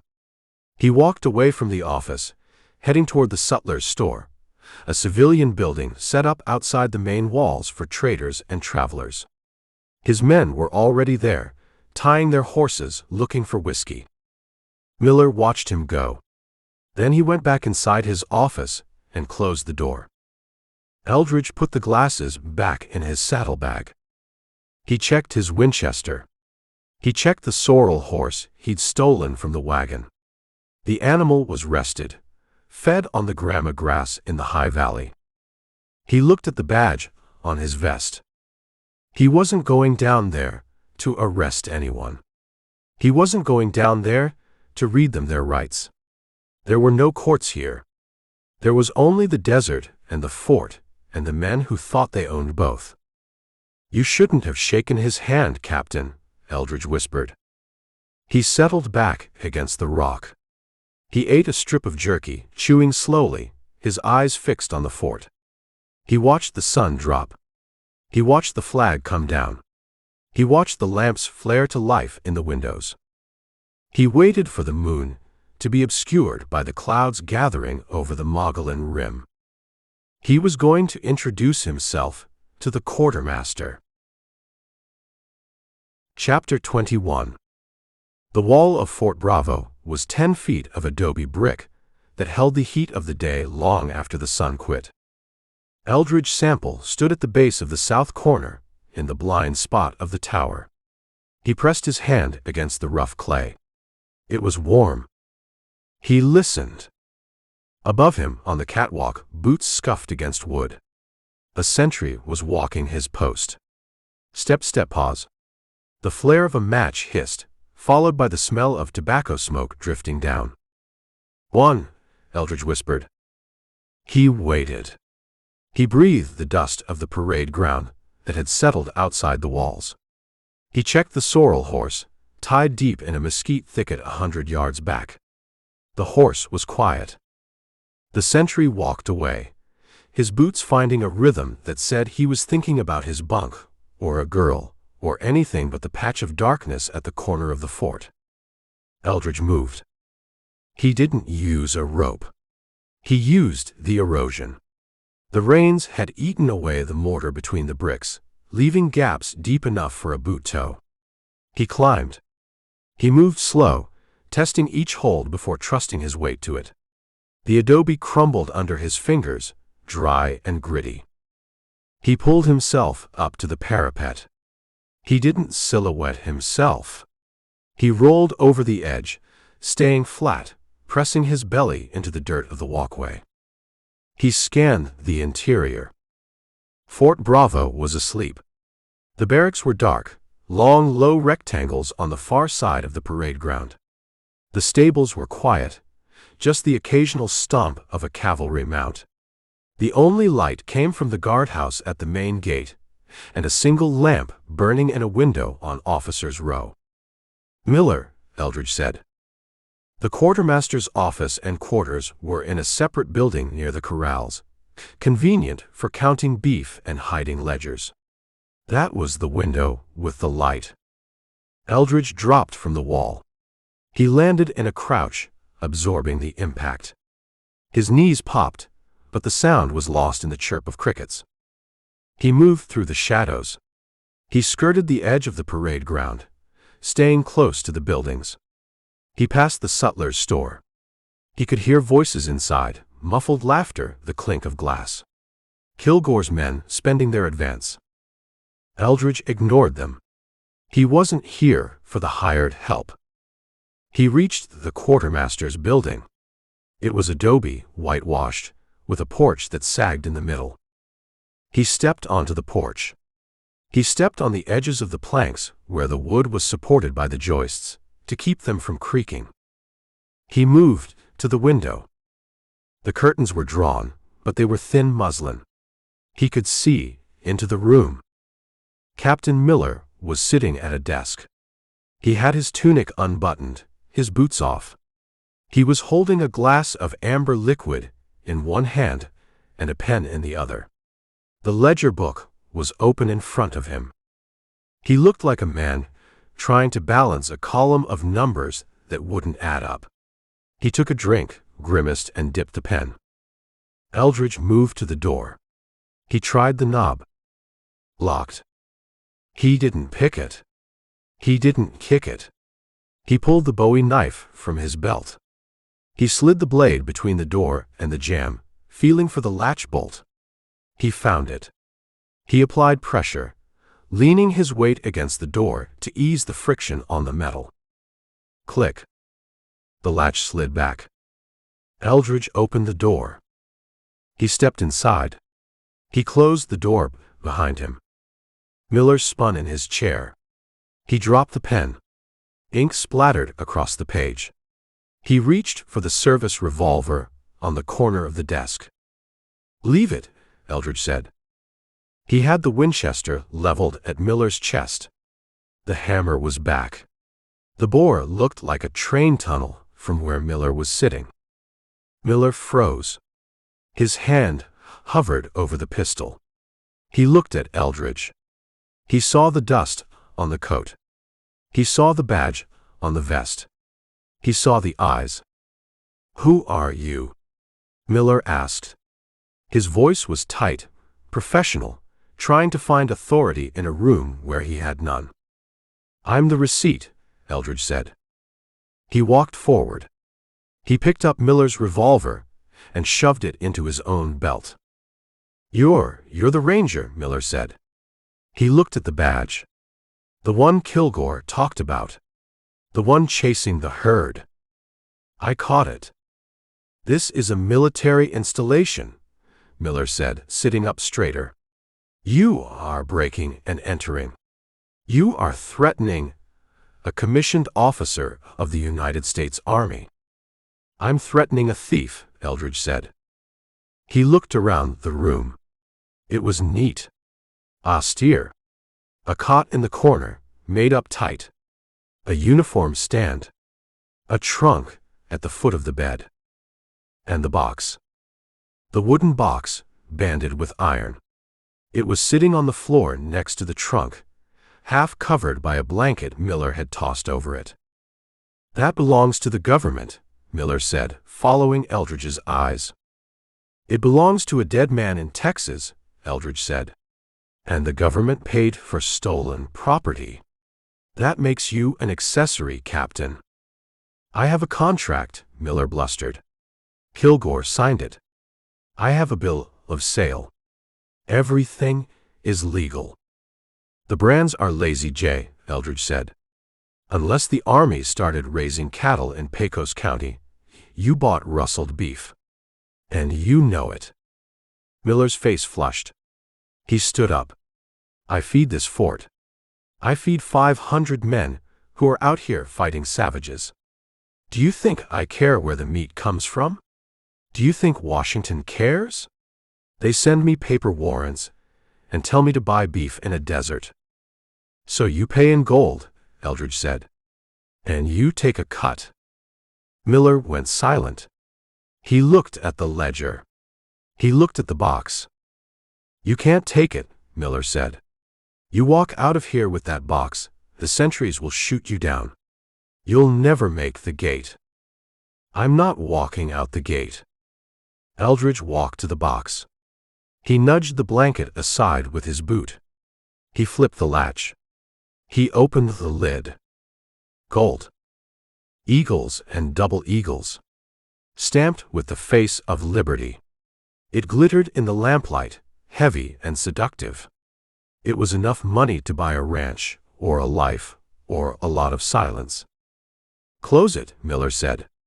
We can discuss this. There's enough there. For both of us." Eldridge looked at him. Miller was sweating now. The bluster was gone, replaced by the greed that had opened the gate for Kilgore. "You think I want your money?" Eldridge asked. "Everyone wants money, Ranger. That's why we're here. That's why we do this." Miller pointed at the desert outside. "For this? For the dust? No. We do it for the pile." Eldridge closed the lid. He latched it. "I'm taking it," Eldridge said. "Why?" "Because if I take it, Kilgore doesn't get paid. And if Kilgore doesn't get paid, he talks. And if he talks, you hang." Miller's face went white. He realized the trap. It wasn't about the gold. It was about the leverage. You can't." "Watch me." Eldridge hoisted the box. It was heavy, 50 pounds of dead weight. He tucked it under his left arm. He kept the Winchester in his right hand, pointed at Miller. "Sit down," Eldridge said. Miller sat. He looked defeated. He looked small. "You're going to stay here," Eldridge said. "You're going to sit in that chair and finish your drink.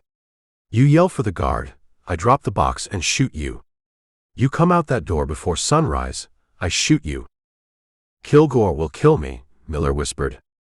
"If the money is gone, he'll kill me." "He'll try," Eldridge said. "But he's going to be busy." Eldridge backed to the door. He opened it. He stepped out onto the porch. The night air was cool. He closed the door. He listened. Miller didn't move. He didn't shout. He was a man doing arithmetic, calculating his odds, realizing he had negative numbers. Eldridge moved to the edge of the porch. He had the box. He had the evidence. He had the fuel for the fire. He stepped off into the dirt. He didn't go back to the wall. He moved toward the corrals, toward the shadows where the horses were kept. He needed to stow the box. He needed to get clear. He wasn't leaving the fort. Not yet.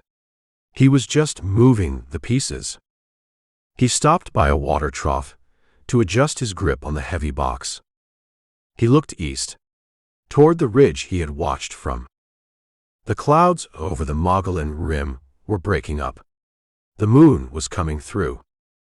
And in the distance, faint but distinct, he heard it. A coyote howl.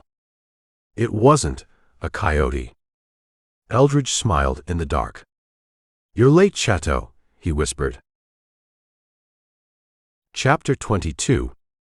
The wooden box hit the bottom of the feed bin with a dull thud that was swallowed by the rustle of dry corn. Eldridge Sample didn't linger over it. He scooped armfuls of the feed over the iron bands, burying the gold under a foot of yellow kernels. The sorrel horse, tied to the rail, nudged his shoulder, hoping for a share. "Not for you," Eldridge whispered. "That's government property." He brushed the corn dust from his sleeves. He looked at the quartermaster's office. The light was still burning in the window. Miller was sitting in there, staring at an empty spot on the floor, doing math that ended with a rope. Eldridge moved back into the shadows of the corral. He checked the load in the Winchester. He looked east. The coyote howl hadn't repeated. That was the tell.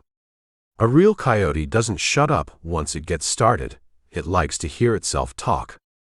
An Apache signals once and moves. "They're at the wall," Eldridge said. He crouched behind a stack of hay bales. He had a view of the main gate and the south wall. The sentry on the catwalk was still walking his post, a dark silhouette against the graying sky. He stopped to light a cigarette, the match flaring orange. He shook the match out. He leaned his rifle against the parapet and stretched. The arrow took him in the throat. There was no sound of the bow, just the wet thunk of the shaft hitting meat. The sentry grabbed his neck. He tried to shout, but the sound was just a gurgle of blood. He staggered back, hit the railing, and tipped over. He fell 10 feet into the parade ground, landing with a heavy, meaty slap. His rifle clattered onto the hardpack next to him. Silence returned. The fort slept on. Then, a shape appeared on the top of the wall. It was a man. He pulled himself up with one hand, fluid as oil. He didn't silhouette himself. He rolled over the adobe and dropped into the shadow of the guardhouse. Then another. And another. They poured over the wall like dark water. They weren't riding ponies. They were on foot. They had left their mounts at the rock slide, in the Canyon of Bones, and run 20 miles across the desert to kill the man who had insulted their chief. They weren't here for the beef.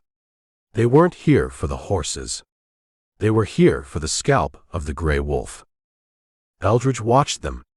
He counted 10. 15. They moved into the fort, spreading out, keeping to the darkness of the buildings. One group moved toward the barracks. Another moved toward the stables. "They want confusion," Eldridge said. A warrior stopped by a water wagon, parked near the sutler's store. He struck a spark. He held it to a bundle of dry grass and pitched it into the wagon bed, right onto the canvas cover. The canvas caught. The fire climbed fast, yellow and hungry. "Fire!" a voice screamed from the guardhouse. It was the second sentry. He fired his rifle into the air. Bang! The shot broke the morning open. The Apaches stopped creeping. They screamed. It wasn't a human sound. It was a high, ululating cry that tore at the nerves. It bounced off the adobe walls, sounding like 100 men instead of 20. The barracks doors burst open. Soldiers stumbled out, some in trousers, some in long underwear, grabbing rifles and suspenders.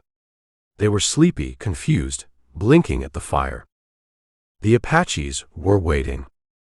A volley of arrows and gunfire ripped into the soldiers.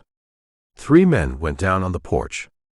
A corporal took an arrow in the thigh and fell off the steps, screaming for a medic.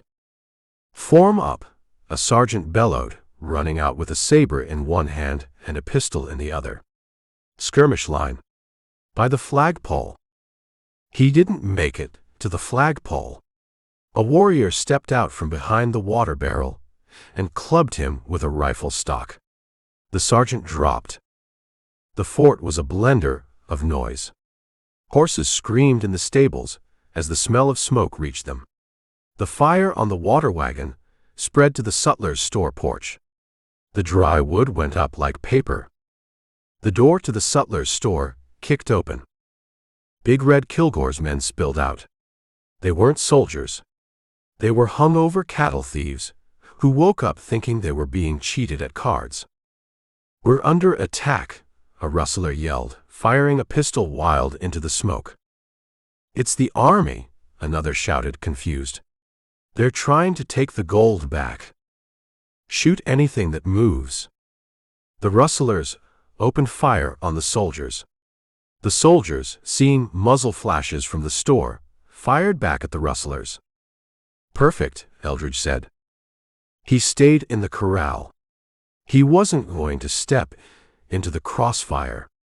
He watched the main gate. The heavy timber doors shuttered. Someone outside was pounding on them, or trying to lift the bar. A warrior on the inside ran to the gate. He lifted the heavy oak beam and threw it aside. The gate swung inward. Chatau stood there. He was alone in the opening, framed by the dawn light. He held a repeater rifle. He wasn't painted for stealth. He was painted for death, black stripes across his face, yellow lightning on his chest. He stepped into the fort. He didn't look at the soldiers. He didn't look at the rustlers. He scanned the grounds. He looked at the rooftops. He looked at the shadows. "Gray Wolf," Chatau roared. His voice cut through the gunfire, deep and commanding. "I am here." Eldridge racked the lever of his Winchester. "I see you," Eldridge whispered. He raised the rifle. He had a shot. Chatau was 50 yards away, standing in the open. Eldridge hesitated. If he shot Chatau now, the Apaches would burn the fort to the ground to get the body.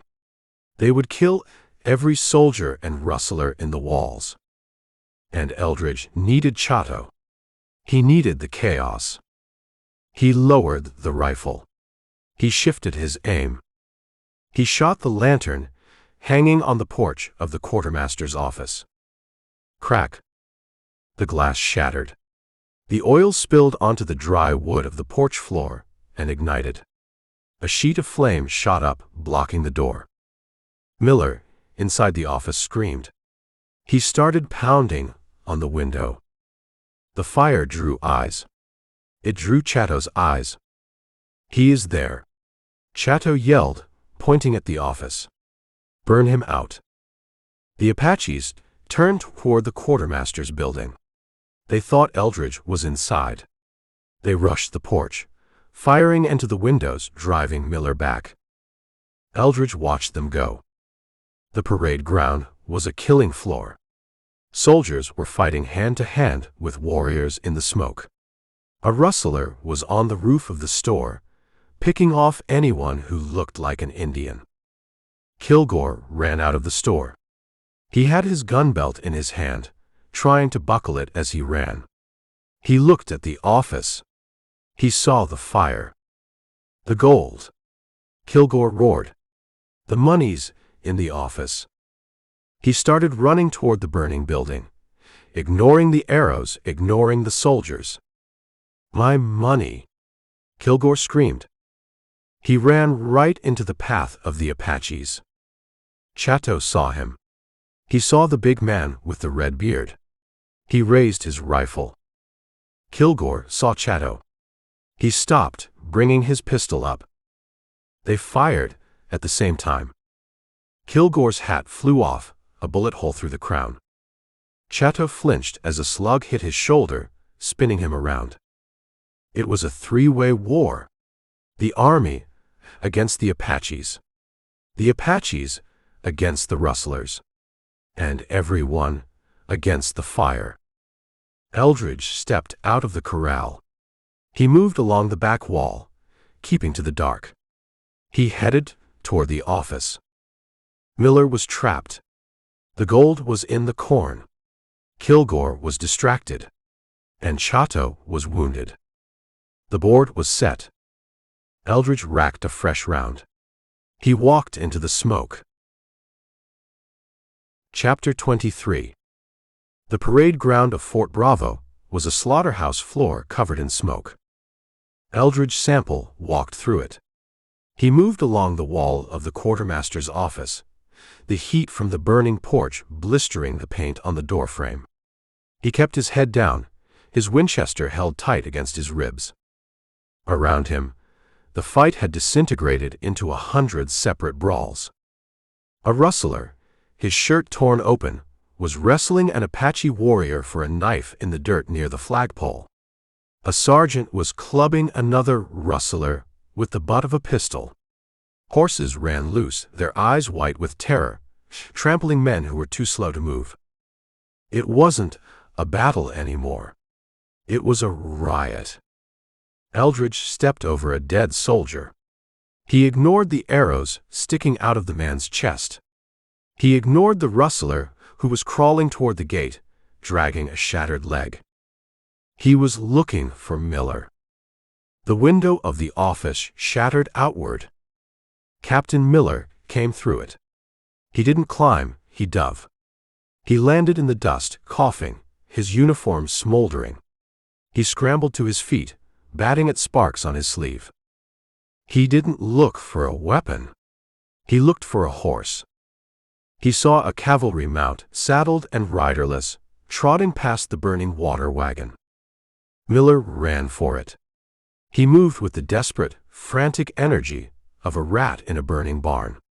He wasn't thinking about the fort. He wasn't thinking about the army. He was thinking about the border. "Miller!" Eldridge yelled. His voice was swallowed by the roar of the fire and the crack of rifles. Miller didn't hear him. He grabbed the horse's reins. He struggled to get his foot in the stirrup, his boots slipping in the dust. Eldridge stepped away from the wall. He was in the open now. Bullets zipped past him, stray shots from the barracks where the soldiers were making a stand against Chatau's main force. He didn't care about the strays. He cared about the quartermaster. He raised the Winchester. Miller swung into the saddle. He kicked the horse, turning it toward the open gate. He was 50 yards away. "Not today," Eldridge said. He didn't aim for the body. He didn't aim for the horse. He aimed for the knee. It was a cruel shot. A message shot. He squeezed the trigger. Crack. The bullet hit Miller in the right leg, just above the boot top. It shattered the shin bone. Miller screamed. It was a high, thin sound that cut through the noise of the battle. He fell out of the saddle, hitting the ground hard. He rolled, clutching his leg, his face a mask of pure white agony. The horse bolted, running for the desert. Eldridge lowered the rifle. He walked toward Miller. He passed a rustler who was hiding behind a rain barrel, reloading a pistol. The rustler looked up, saw the badge, saw the face, and decided to stay hidden. Eldridge reached Miller. The captain was writhing in the dust, blood soaking his pant leg. He looked up at Eldridge. His eyes were wide, filled with shock and hate. You shot me," Miller gasped. "I'm an officer." "You're a flight risk," Eldridge said. He reached down and grabbed Miller by the collar. He dragged him. "No. Stop. My leg." Eldridge ignored him. He pulled him away from the open ground, toward the relative cover of the water trough near the corrals. He dumped him against the wood. "Stay there," Eldridge said. "I need a doctor." "The doctor is busy pulling arrows out of men who didn't steal cattle," Eldridge said. He looked back at the parade ground. The tide was turning. The soldiers, initially confused, had formed a skirmish line near the barracks. They were firing volleys now, disciplined rhythmic crashes of lead that were driving the Apaches back toward the wall. But the rustlers were still a problem. They were caught in the middle, shooting at everyone. And Kilgore. Eldridge looked for the big man. He saw the body near the sutler's store, where Kilgore had fallen in his duel with Chatau. Kilgore wasn't dead. The big rustler was sitting up. He was holding his side, where Chatau's bullet had hit him.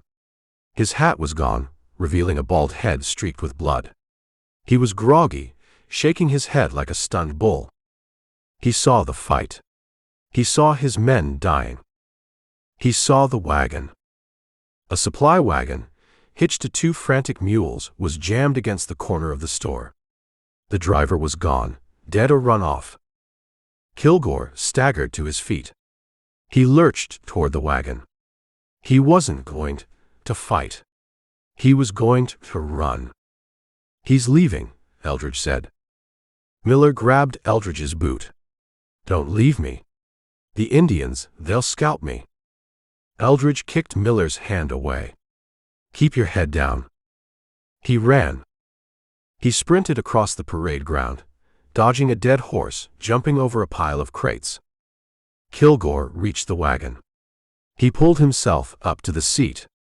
He grabbed the reins. He whipped the mules with the ends of the leather. "Hyah!" The mules lunged. The wagon jerked forward, bouncing over the rough ground. Kilgore steered it toward the gate, running over the body of one of his own men without looking down. Eldridge stopped. He raised his rifle. He didn't have a shot at Kilgore. The wagon box was in the way. He looked at the mules. He could drop one. Stop the wagon. No. The wagon was moving fast. If he dropped a mule, the wagon would pile up. It would block the gate. The soldiers needed that gate clear to push the Apaches out. Eldridge lowered the rifle. He saw the sorrel horse tied in the corral. He ran for it. He untied the reins. He vaulted into the saddle. He didn't bother with the stirrups. He kicked the horse. Go. The sorrel, terrified by the fire and the noise, exploded out of the corral. Eldridge rode hard. He cut across the parade ground, leaning low over the horse's neck. He was chasing the wagon. Kilgore was at the gate. He whipped the mules again. The wagon rattled through the opening, wheels spinning in the dust. Eldridge followed. They burst out of the fort, into the open desert. The sun was up now, blindingly bright. Kilgore looked back. He saw the rider. He saw Eldridge. He reached for his pistol. It was gone, dropped in the dust. He grabbed a whip from the socket on the wagon. A long, braided bullwhip. He stood up in the wagon box, balancing on swaying wood. He cracked the whip. Snap. The tip lashed out, aiming for Eldridge's face. Eldridge ducked. The leather cracked like a pistol shot inches from his ear. "Come on, Marshal!" Kilgore roared. "Come and get it!" Eldridge spurred the sorrel. He pulled alongside the wagon. The ground was a blur of rock and cactus. He put the Winchester back in the scabbard. He didn't want to shoot. He wanted to finish this with his hands. He judged the distance. He kicked his feet free of the stirrups. He jumped. He launched himself from the saddle, diving through the air. He hit Kilgore. They crashed into the wagon box. The impact knocked the wind out of both of them. They rolled on the floorboards, slamming into the sides as the wagon careened over the rocks. Kilgore was strong. He grabbed Eldridge by the throat. His thumbs dug in, crushing the windpipe. "I'll kill you!" Kilgore screamed, his face purple, spit flying. "You ruined it. You ruined everything." Eldridge couldn't breathe. Black spots danced in his vision. He couldn't break the grip. He brought his knee up. He slammed it into Kilgore's wound, the bullet hole in his side. Kilgore roared in pain. His grip loosened. Eldridge punched him. A short, hard right cross to the jaw. Kilgore's head snapped back. He fell against the seat.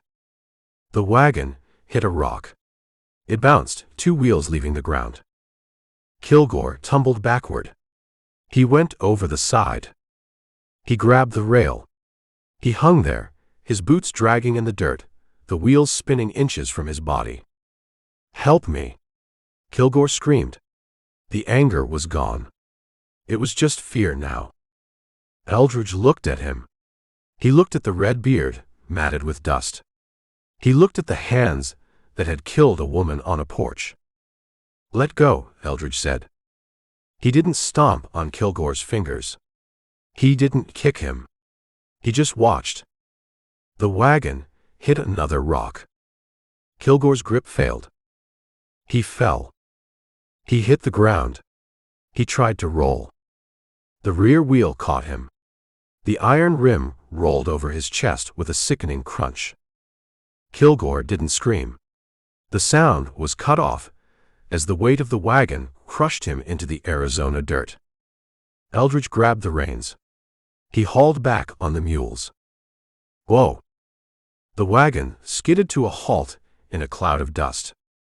Eldridge sat on the seat, breathing hard. He rubbed his throat. He looked back. Kilgore was a broken shape in the road, 100 yards back. He wasn't moving. Eldridge looked at the fort. The gunfire was dying down. The smoke was drifting away. He looked at the badge on his vest. It was still there. "Done?" Eldridge whispered. He turned the wagon around. He drove back toward the fort, toward the gold in the corn and the reckoning that was waiting. Chapter 24. The wagon rattled back toward the fort, the iron rims bouncing on the rocks, but the weight was different now. It felt lighter without the heavy presence of big red Kilgore on the seat, and heavier with the silence he left behind. Eldridge Sample drove the mules. He didn't whip them. He just held the lines, letting them find their way back to the smell of water and hay. He looked ahead. Fort Bravo was still a cauldron.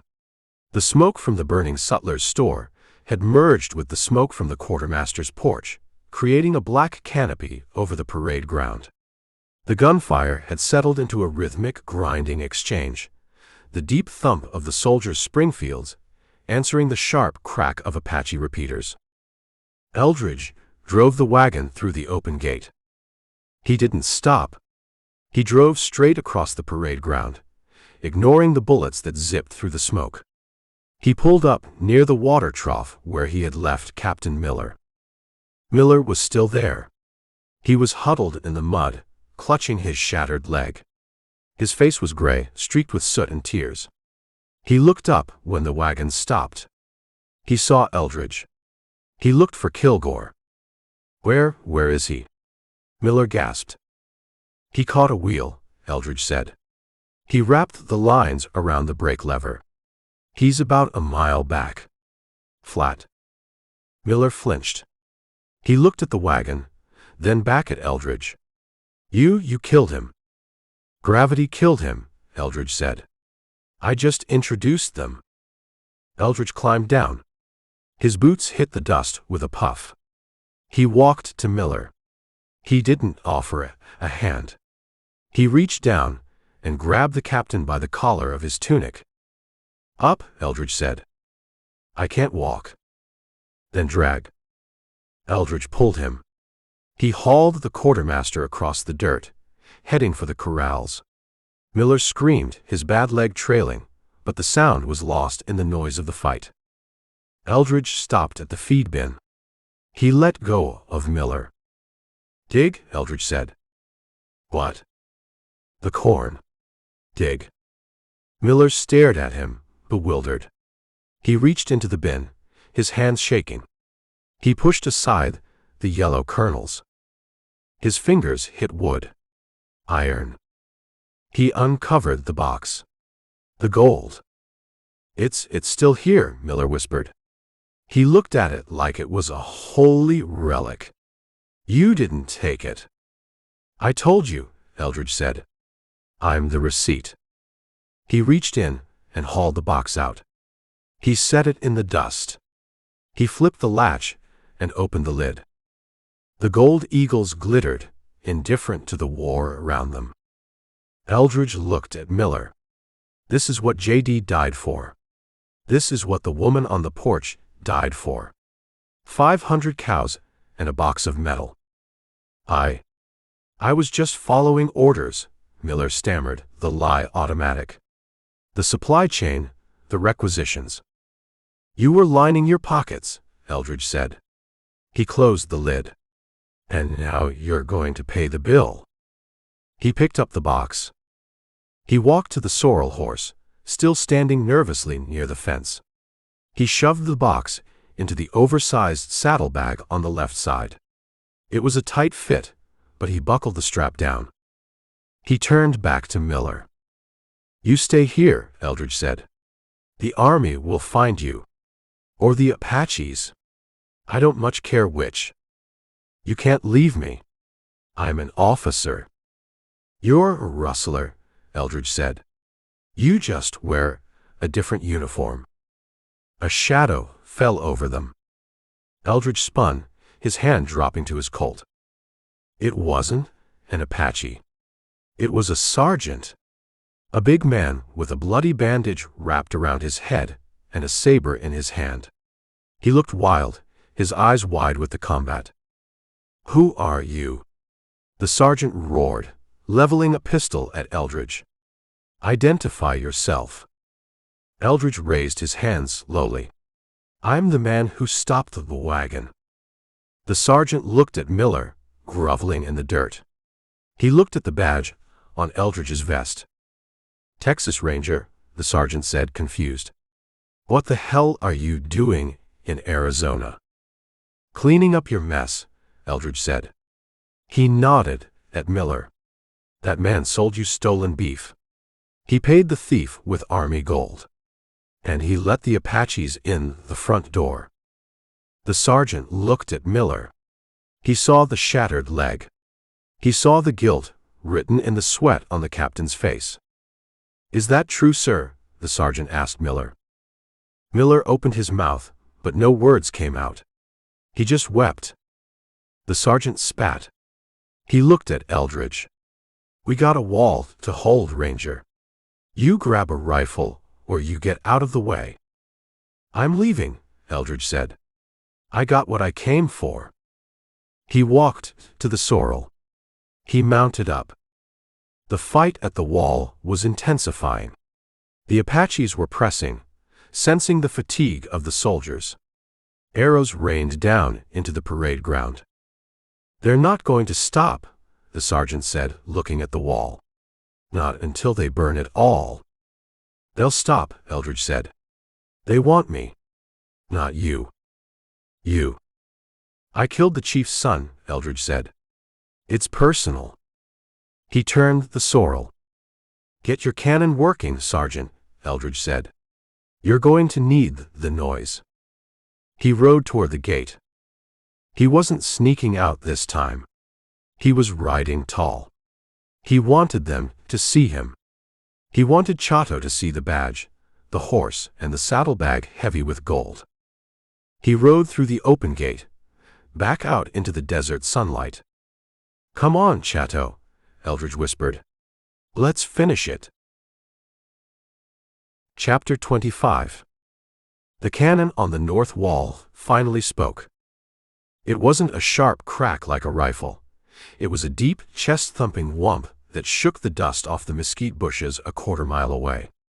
The shells screamed over the parade ground, over the heads of the fighting men, and exploded in the rocks near the tree line where the Apache reserves were holding the ponies. Dirt and shrapnel sprayed the air. Eldridge Sample reined in the sorrel horse just outside the gate. The animal danced, nervous from the concussion, but Eldridge held it steady. He didn't look back at the fort. He looked at the desert. The explosion broke the rhythm of the attack. The Apaches, who had been pushing hard against the walls, froze. They knew rifles. They knew courage. They didn't know exploding shells. A second shot boomed. The sergeant had found the range. This one landed closer, near the edge of the dry wash where the main body of warriors was regrouping. The ululating cries stopped. The arrows stopped falling. The war party broke. It wasn't a rout. It was a decision. Like water receding from a high mark, the Apaches melted back into the landscape.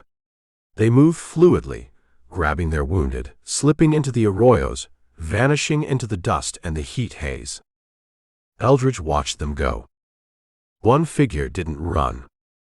Chatau stood on a rise of ground, 50 yards from the gate. He was holding his left arm tight against his body, blood seeping through his fingers where Kilgore's bullet had hit him. His face paint was streaked with sweat and grime. He looked at the fort, where the smoke was still billowing black and thick. He looked at the cannon crew on the wall, reloading. Then he looked at Eldridge. Eldridge sat tall in the saddle. He didn't raise his rifle. He didn't reach for his Colt. He just sat there, the sorrel shifting its weight under him. Chatau stared. His eyes were dark, unreadable from this distance, but there was no hate in his posture anymore. The fire had burned out. Eldridge raised his hand. He pointed a gloved finger back toward the west, back toward the road where the wagon had crashed. "He's dead," Eldridge said. He didn't shout.